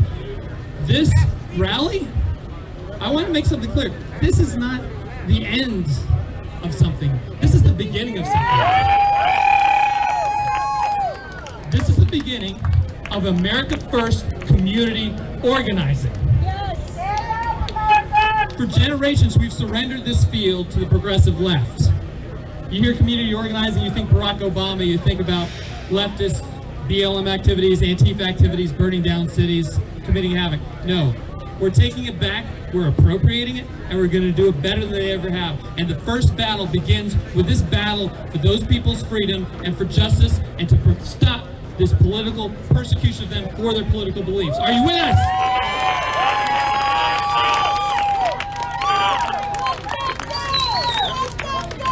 Again, so we're being watched. There are definitely FBI agents among the crowd here.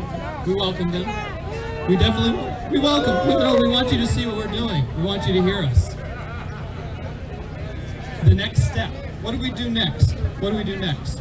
So, on July 17th in Washington, D.C., we are going to bust in a protest to the prison on 19th Street Southeast where these people are being held. We're going to raise our voices in patriotic song. And in the great tradition of Mahatma Gandhi and Rosa Parks, we are going to make sure that they understand we are not going to let this issue go. We are going to stand up for these people. We're going to stand up for justice.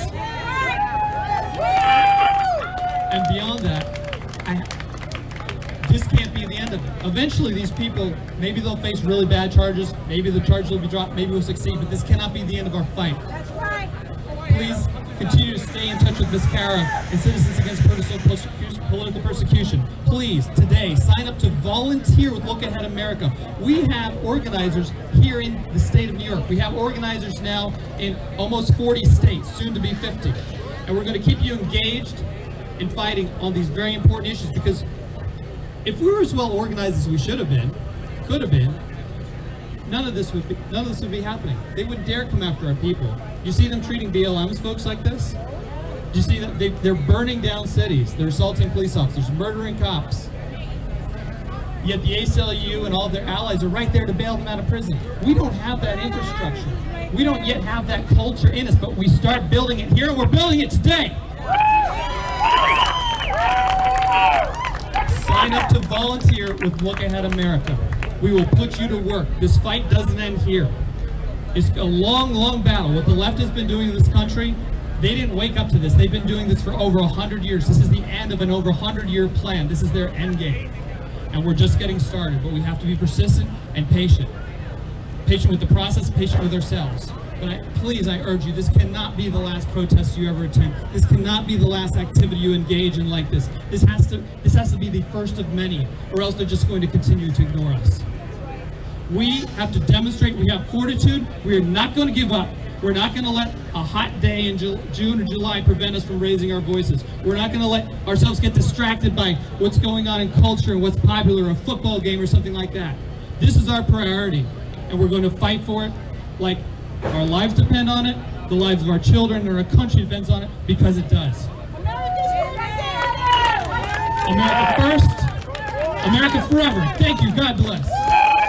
Everybody clap for Matt and make it down to D.C. This is so important. On July 17th, we'll be in front of the D.C. jail. Look Ahead America is organizing that to support these patriots that are inside and let them show we care. You can write them letters too, by the way, because I will be calling the mailroom like I did last week and making sure that they get their mail. So there are some addresses for the D.C. jail will be up on the citizensapp.us website. So please go to that website to check that out if you would like to write letters to these guys. And I would like to also say that it was so difficult to get media here today, so I want to give a shout out to the ones that are actually real journalists covering something that needs to be covered. You call up these mainstream media and it's completely iced out. This is a story. American citizens are being persecuted and the media is icing it out. Nobody knows about it. Roman from the Epic Times, real journalist, seriously. One day he's going to win like a Pulitzer. He's awesome. The Pete Santilli show is live streaming this. Pete Santilli, national treasure. Scooter Caster, I know you're here somewhere. Tara's here. There's some, is anyone I'm forgetting? Your news organizations, and thank you for helping us spread the word, spread the message. Thank you for coming today and covering what's really going on and not being a phony, fake news organization that has completely iced out the story. Nobody is talking about it. How does the average American not know this is going on? They don't know that American citizens are being treated like terrorists, held in solitary confinement for trespassing, solitary confinement for disorderly conduct. It's ridiculous. The news media needs to pick this up, and we begged and pleaded all week long. You know how much time I dedicated to calling news outlets on the right and on the left, and how iced out I was? They don't care. They could care less. They're disgusting. Defund the media, except for the ones that are here right now.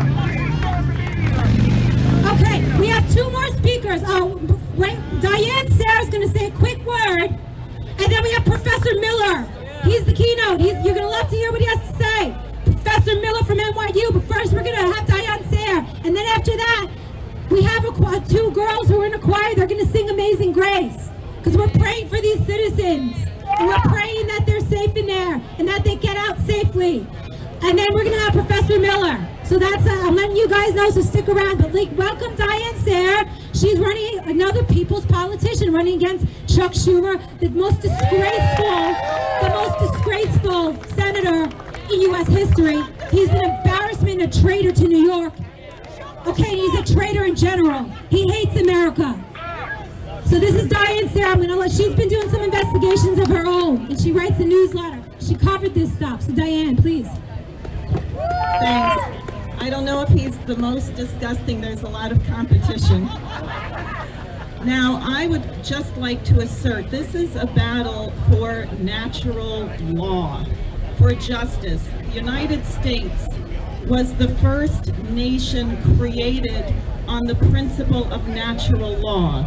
If you say, we hold these truths to be self-evident, that all men are created equal, that they are endowed by their Creator with inalienable rights, that among these are life, liberty, and the pursuit of happiness. Now listen, to secure these rights, governments are instituted among men, deriving their just power from the consent of the governed.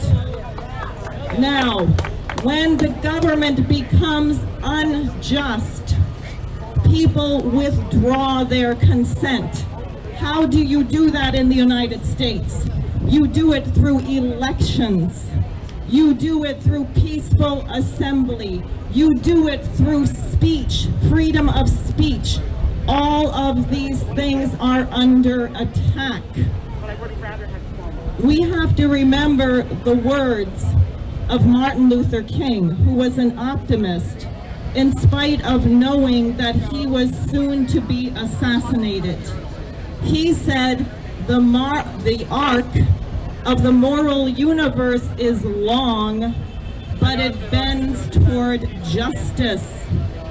What did he understand? That people who violate natural law will fall.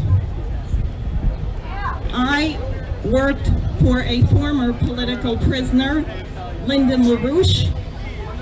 I had friends who were given 77-year jail sentences.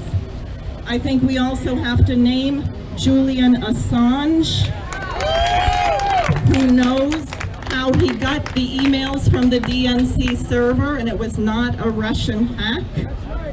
And I would appeal to everyone here that we have to stand for the principles of our republic. Christ said, "Do unto others as you would have them do unto you." Confucius said, "Don't do to other people what you don't want them to do to you." Malcolm X said, "The chickens have come home to roost." New Yorkers say, "What goes around comes around." When I saw those pictures from Abu Ghraib, I knew our nation was in trouble. There's a reason why George Washington banned torture.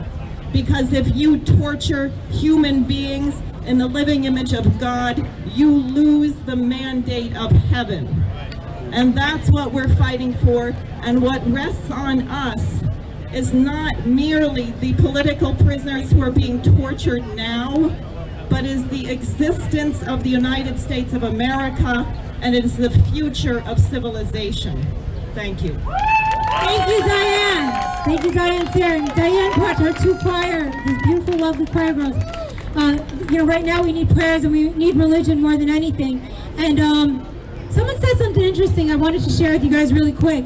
Somebody said to me the other day, and I don't know why, it just popped up into my head. They said character follows you into the afterlife. I don't know. It's something that rolled around in my head. Like, you might not have had character in the past, but I believe that people are born with character, and that it's the time right now to call upon your character and start standing up for people that can't stand up for themselves. The time is now. So start standing up for these citizens. Show character, and that character will follow you into the afterlife. I really do believe that. And today is the first day. Not the first, actually last week was the first day. These rallies are just going to grow and grow and grow. People are finding out more and more about this. This is one of the first. To move a mountain, first we have to overturn a couple of stones. Today is the first day. And I'm nervous about everything. I'm just a nervous person. But I'm driving here today. I'm like, oh my God, nobody's going to show up. I was nervous because I know how scared a lot of people are. A lot of my good friends, my really good friends, I asked them to come support me, and they were like, sorry, Cara, I'm afraid. I'm afraid if I go to it, the FBI will start investigating me. That's the problem. That's the problem. The FBI has terrified America. The Justice Department has terrified America, that people are afraid to go to a protest and a rally to support their friend because they feel like the Justice Department and the FBI might start following them. This is the idea people have in their head. They don't want to post things on social media. Freedom of speech has been nipped in the butt because of this. It's disgusting. You can't be afraid of the FBI. Okay, you can't be afraid of the Justice Department when you're peacefully speaking and you're peacefully petitioning the government. Just like the guys on January 6th who are locked up in solitary confinement, and we're here fighting them for today to say, let them go! Let them go! Let them go! Let them go! Let them go! Let them go! Let them go! Let them go! I'm going to tell you something. I'm more afraid of the damn FBI than I am of white supremacists. Okay? Forget about it. White supremacists, quote unquote, what they're trying to tell us is the enemy right now. If that, if that even exists as a quote unquote enemy, I don't think they're conspiring to hurt anybody. Yeah, there might be some racists out there, but I don't think there's a conspiracy by white supremacists. And anybody that's trying to fight white supremacy should be way more afraid of the FBI and the Justice Department than quote unquote white supremacists. And the left needs to see and open their eyes to this fallacy, to this boogeyman. They're using these quote-unquote white supremacy groups to pass this legislation and to terrorize Americans so that they can take our rights away. So the left is going to say, yeah, let's fight white supremacy. Bravo. And even some people on the right are falling for this joke. Okay? Now realizing they're using it to strip us of our rights. Okay? So people need to wake the F up. The federal government is your enemy right now, not white supremacy. They are the white supremacists.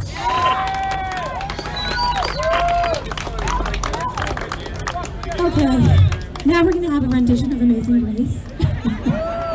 I got a little emotional there. I mean, thank you, ladies. What's your names? Michelle and Lisa. Michelle and Lisa.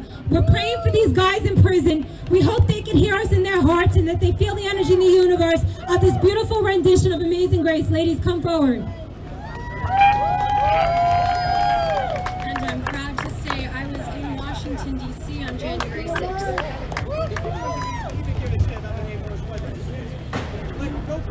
Amazing Grace, how sweet the sound that saved a wretch like me. I once was lost, but now am found. Was blind, but now I see. 'Twas grace that taught my heart to fear, and grace my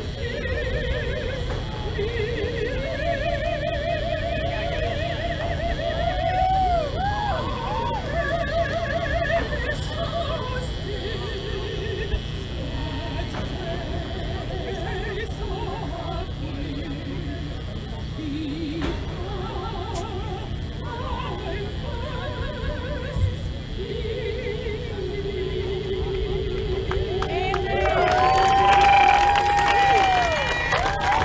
Thank you, ladies. That was beautiful. Thank you. What was the names of it? Michelle and Lisa, and we're two of the forming members of Diane Sayre's campaign chorus. So nice to see these beautiful young people, young women in America and in New York with the right patriotic values. Very refreshing to see. We're looking for Professor Miller. He's right here. This guy, I interviewed him last week for my podcast. By the way, I have a podcast. Like and subscribe to @ThoughtVillains. ThoughtVillains on YouTube. ThoughtVillains on all social media. We need some likes. Professor Miller was my guest last week, and I find him to be fascinating. He's the type of professor everybody wants in school. A professor that teaches you to think, for God's sakes. Kids are indoctrinated. If I had kids, I would not want them to go to college. How this is a professor who actually told his students to fact check the media and to fact check science and to look into, he teaches a course on propaganda. And he was teaching them that masks could possibly be propaganda. It's up to you to do research and find out for yourself. And he had them to fact check, and he gave them a whole bunch of things to fact check so they can make up their own mind, rather than a professor who stupidly just is a propaganda arm for the CDC or the fake WHO. Okay? He's actually telling them to think for themselves. And then NYU wants him fired! Students were outraged. Some students were cool, but some were outraged, and they were tweeting that he should be fired. And now he's involved in a lawsuit against the rest of the professors there at NYU, the bootleg professors that are saying that they wanted him fired. He's suing them for slander and libel. Yes.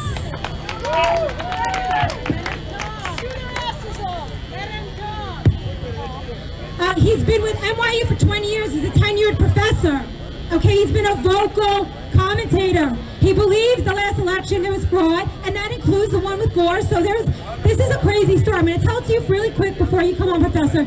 He spoke about the election fraud back with Gore and Bush, and the left-wing media iced him out. Does that make sense? What is that telling you right there?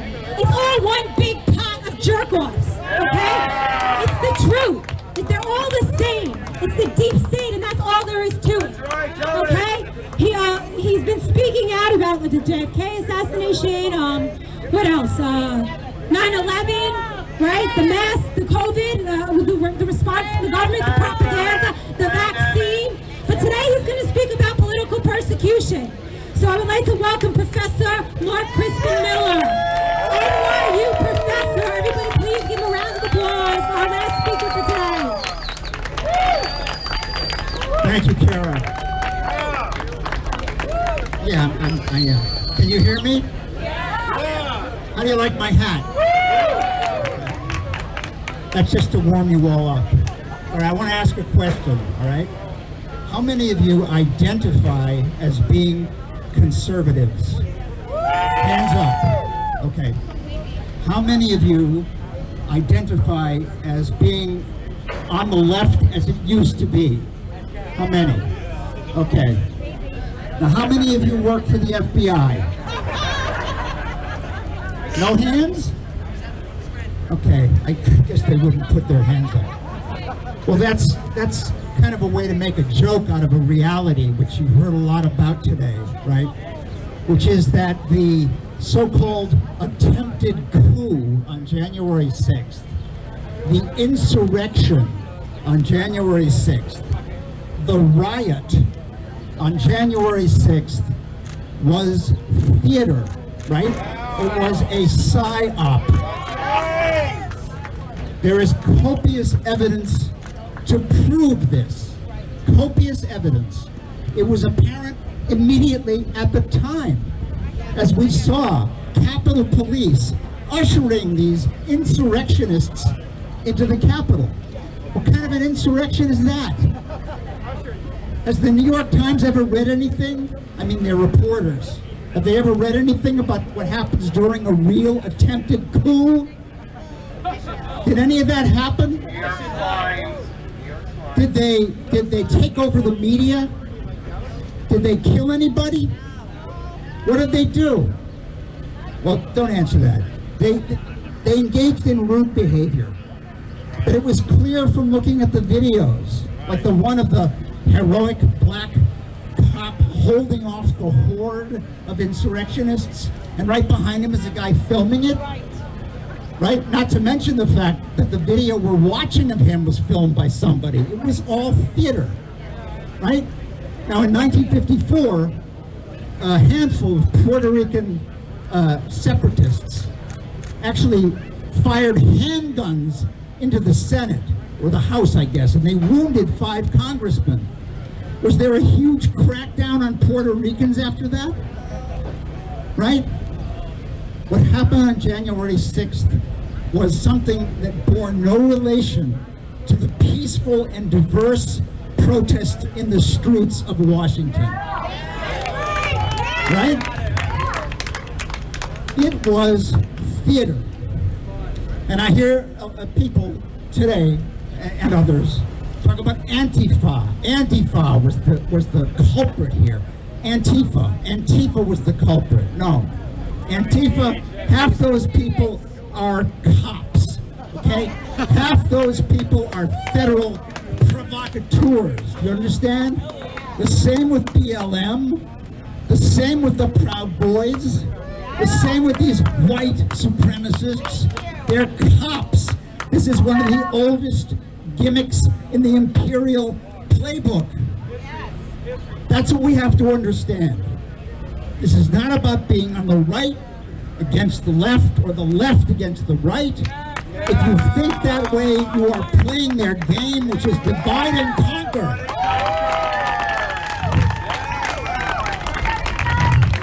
Divide and conquer.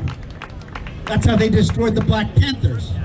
That's how they destroyed progressive labor in the 70s, right? That's how they destroy every dissident movement. The British did it before the Americans did it, right? And the Romans used to do it. Don't fall for that.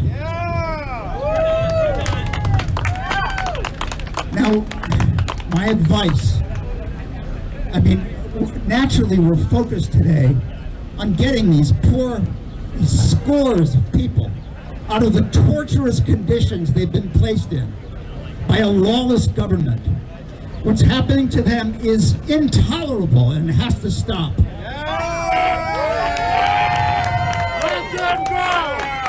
It represents a kind of tyranny that is, would have been unthinkable in this country not that long ago.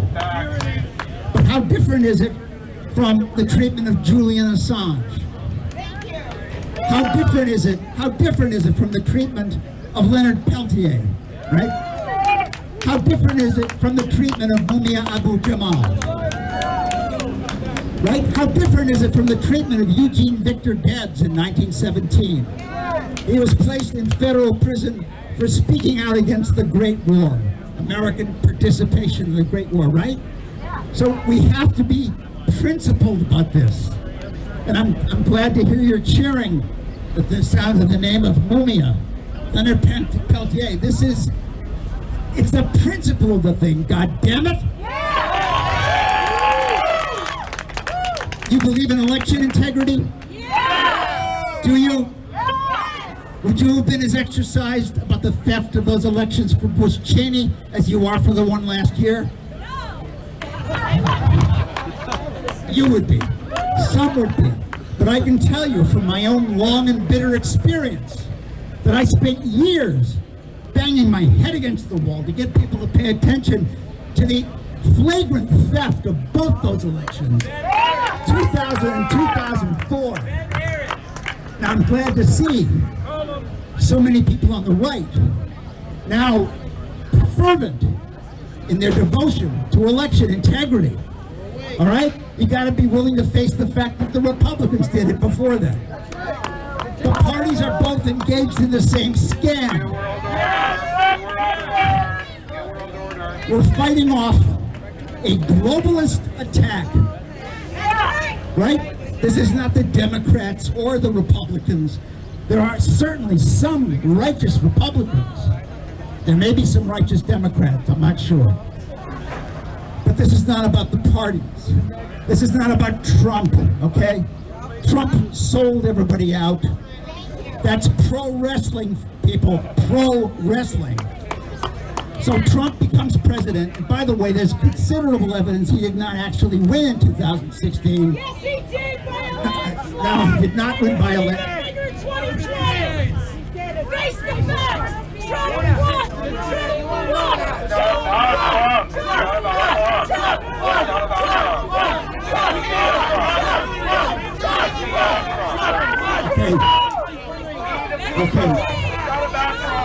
Okay. What did I just say? What did I just say to you? Didn't I say divide and conquer is the way they win? Right? Didn't I say that? No.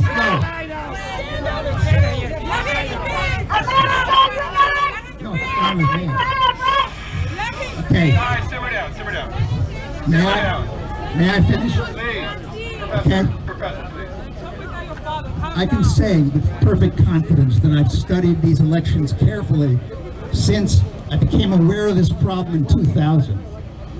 If you can show me evidence against the evidence that the 3 swing states were stolen, if you can show me evidence that Trump's own team actually thought that he won, their own polling told them he did not win, that's why he went home early. Just listen to me. Listen to me. Okay. Thank you. Thank you for screaming. Thank you for screaming in anger. Thank you. No, it's not the truth. Trump is not your father. Let him speak. You have the right to speak.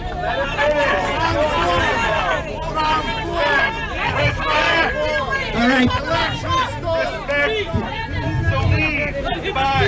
This is clearly a bigger problem than I thought. Okay. You guys make the left do that. You have to just like that. Right. Whether you like it or not. Now this is good. I'm glad this happened. This is a teaching moment. Because what this shows us is that if you push people's buttons, right? If you push people's buttons, they will simply respond on automatic. Okay? Trump won, Trump won, Trump won. Well, there's evidence that he didn't. You either face that, don't start screaming again. You either face that evidence, or you basically admitted that you don't know what you're talking about. Okay? Trump's team didn't even have an accepted speech written. Did you know that? Because I'm not here to get one side cheering because I'm a member of their tribe. Okay? I'm talking about principle.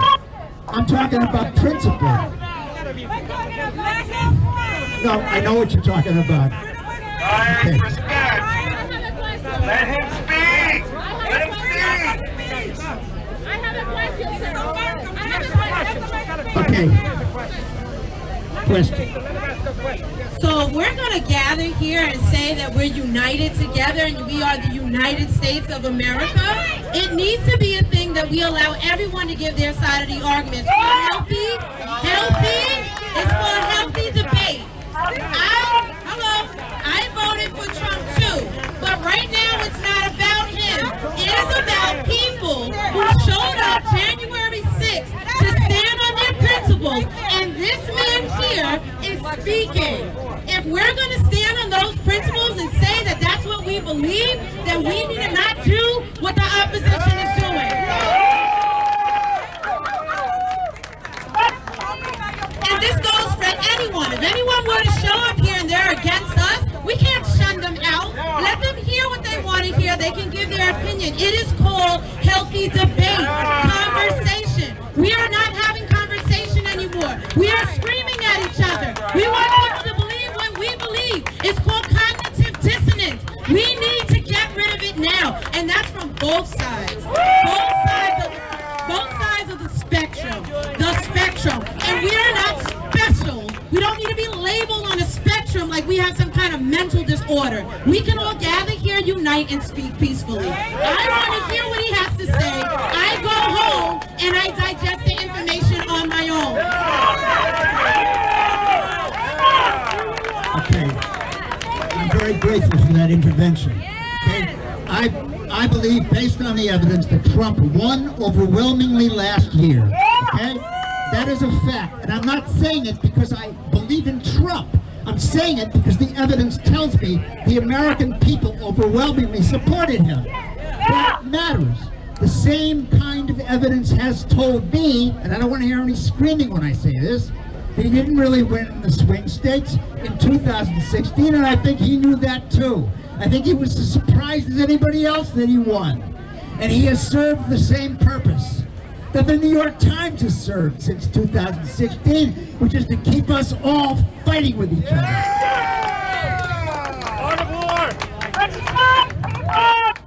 Okay. I have a question, sir. Yeah, question. Okay. I went to Lancaster last year, and I took a photo of how many people live in Lancaster. It was 108. who live in Lancaster. 89,000 was registered to vote.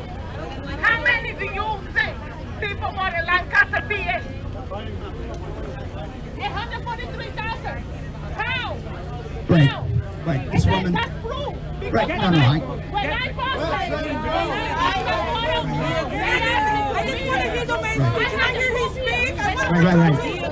Right. I believe you. I believe you. Okay. I mean, if we were having a class, we could actually have this kind of back and forth. We can't hear. Okay. I just want to. All right. Let's get away from Trump. Okay, as quickly as we can. I'm going to put this. I want to put this in a larger perspective that makes your hatred of or devotion to Trump seem as irrelevant as it really ultimately is. It's not about that. It's not about any politician. We're talking about a war that is being waged on all of us. Right, left, pro-Trump, it doesn't make any difference. It is a war on all of us. It is a war on all the have-nots, right? Because what we're living through, if we're lucky, is an unprecedented totalitarian assault on our civil and human rights, on our children's lives, right? This is much, much more serious than any partisan contention. So, you know, these people suffering in that prison in Washington, D.C. have received the brunt of this punishment, but we're all being punished right now by a billionaire cast of psychopathic oligarchs who are using the facade of caring about our safety and health to kill as many of us as possible. Forget Trump. Where is he? Okay, it's up to us. It's up to us. You know, this hurts me to say this, because as I say, I've been devoted to the fight for election integrity for over 20 years. But at this point, I would say that the whole political system is a sideshow. It's driven by propaganda whose whole purpose is to stoke your panic and anger. And when you're afraid, and when you're angry, you're not thinking. Proved it right here. Okay? We just saw examples of it. You gotta think. You gotta keep your head. Okay? You gotta forge alliances across racial, geographic, party lines. We all have to unite. And I'm telling you something, that is the most dangerous thing you can say. That is a big reason why they killed JFK, why they killed Malcolm, why they killed Martin Luther King, who was planning a poor people's march on Washington. And that's why they killed Bobby. And that's why they killed Fred Hampton in 1969. He was the chairman of the Illinois chapter of the Black Panther Party. And he was organizing Appalachian whites, Hispanic street gangs, black street gangs, and the Panthers to take political power in Chicago. He had to die. I strongly recommend, if you like to watch movies, because sometimes you gotta watch a movie, you gotta lighten up. I strongly recommend Judas and the Black Messiah, one of the Oscar nominees. Amazing. Completely accurate, and very, very radical for a Hollywood movie. Okay, I'm wearing myself out in this heat. Let me just say again, what do you have to do? You have to keep your head. You have to avoid tribal reflexes. Okay? You have to think in terms of we the people, as Cara said. You got to be devoted to the principles enshrined in the Bill of Rights, right? The Universal Declaration of Human Rights, the Hippocratic Oath. Where did that go? Right? The Nuremberg Code and the Magna Carta. Right? Formulation. And you got to see that there's a connection between this neo-Nazi vaccination drive, right, and what's happened to those people in Washington. Because we've been living through an enormous global propaganda spectacle since the rollout of COVID-19 in January of last year, ramped up by the aftershocks of the George Floyd incident, and then continued with the January 6th bogus insurrection. And something even more frightening may be coming this summer. They have telegraphed this in many ways. Food shortages, they say. Cyber attacks, they say. Whatever it is, no matter how terrified you may feel, make an effort somewhere in your mind to maintain the thought that this too could be bogus. Okay? This is a serious, serious fight. It is war. Right? I don't see any children here, so we can't fuck around. Thank you. Thank you, Professor Miller. Everybody give him a round of applause. Let him hand out. Let's go. Round of applause. Thank you, Professor Miller, for NYU. And I want, you know what? That was valuable to me. I mean, I kind of knew how he felt. I didn't know we were going to talk about it today. I personally believe Trump won both elections. That's my personal opinion. Bruce Lee once said, learn both sides and then discard what doesn't work for you. I learned both sides. I'm happy to listen to what he has to say. And then if I don't agree with him, it's discourse, right? It's not a big deal. The thing is, he's saying that there's political persecution and he's coming from, or could you agree that you're somewhat coming from the left? As it used to be, the left as it used to be. And he's saying that he's standing up, as all Democrats, independents, and Republicans should be doing, standing up for the people from January 6th. Okay? And whether or not they like Trump, whether or not they believe he won, whether or not they're a Biden supporter, it doesn't matter. This is human rights that are being violated. People are being tortured. Who cares about the politicians? It's us. It's up to us now. Okay? It is up to us. Trump lit a fire under us. That's why we're all here. It's up to us to finish this. Okay, in closing, I would like to say that please pray for the prisoners that are there right now in Washington, D.C. in solitary confinement. Prayers work. And the government is trying to break them right now. The government's trying to break them so they're not fit to stand trial. You have to be fit to stand trial. You have to have access to your lawyer, which they don't. You need access to the evidence being held against you, the 1,000 hours of video, thousands of hours, millions of photos. They have no access to. Okay, they're being tortured. And the shaman, really quick, last story, the shaman, everybody knows the shaman. He actually had the least violent crimes against him. But they're trying to persecute him, and actually the prosecutor actually said this. A prosecutor, we have to make an example of him because he was the face of the quote-unquote insurrection. That is not justice. All he was charged with was like disorderly conduct. He never broke anything, he never hit anybody, okay? And he's still in prison to this day. They had to check him last month, check his mentality to see if he was still sane because he's going freaking nuts in there just like anybody else would. Okay, he's been solitary confinement since January 6th. That's nuts. Disgraceful! So they're trumping up all these charges on them, hoping that they'll plea bargain and that this doesn't have to go to trial. Because trial will show that they're innocent. So they're charging them, taking everything out of the hat, throwing it at them, and then hoping they'll plea bargain because they're terrified and they've been tortured, and then they'll plea bargain, there will be no trial.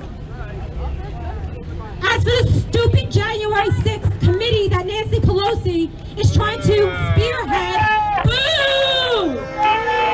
It's partisan, it's fake. She needs to be investigated. There needs to be a Nancy Pelosi Select Committee investigation. Yes. Okay, so they're just trying to find more evidence and ways to railroad these guys, and we're not going to let that happen, people. So keep praying for the guys there in Washington, D.C.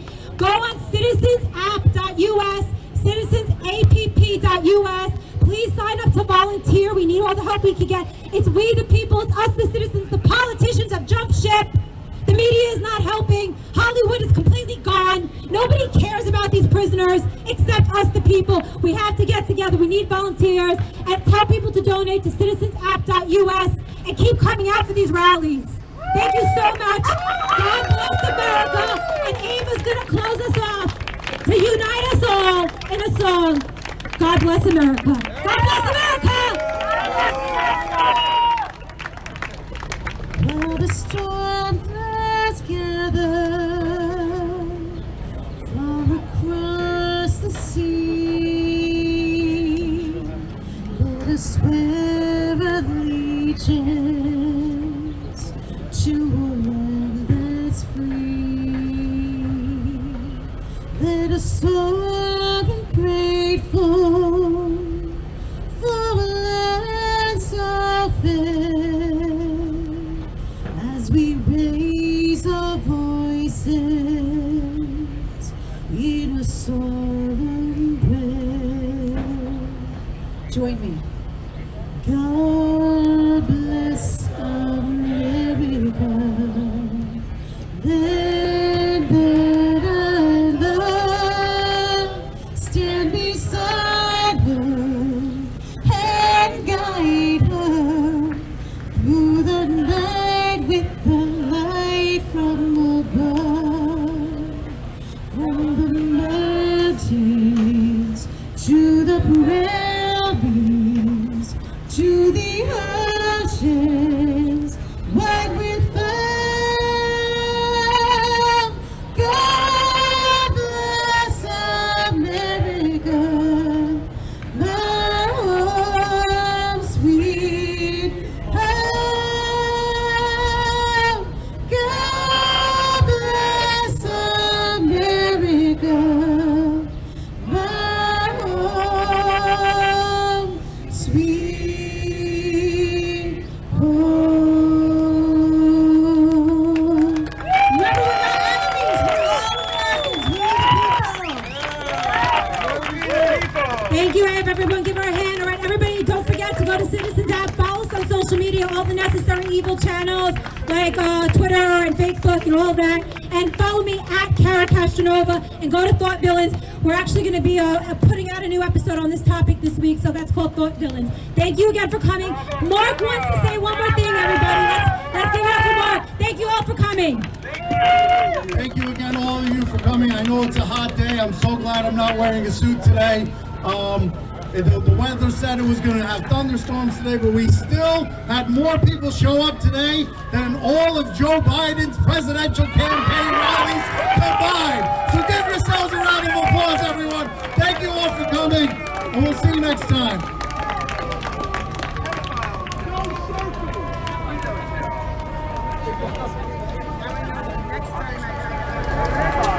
All right, ladies and gentlemen, that concludes this very special broadcast.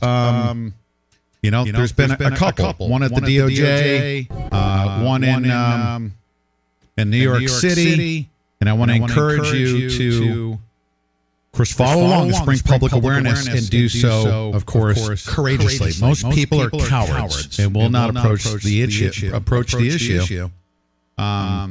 Of this January 6th thing, because the left has so demonized Americans and the January 6th event.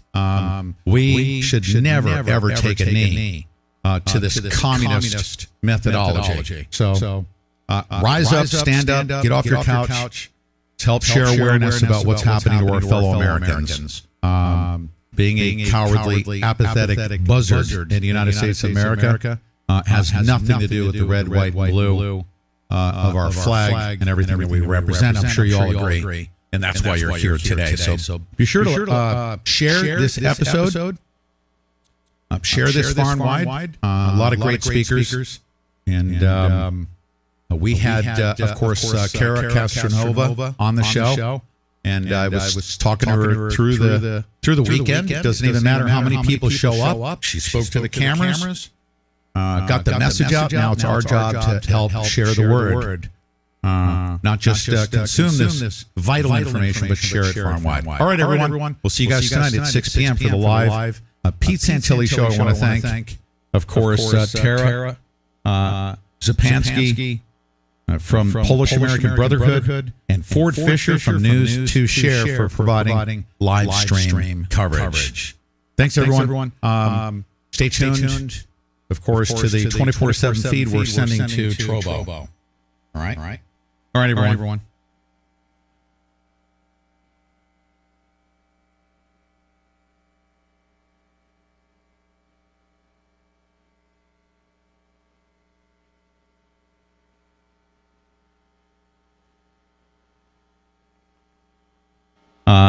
Zapansky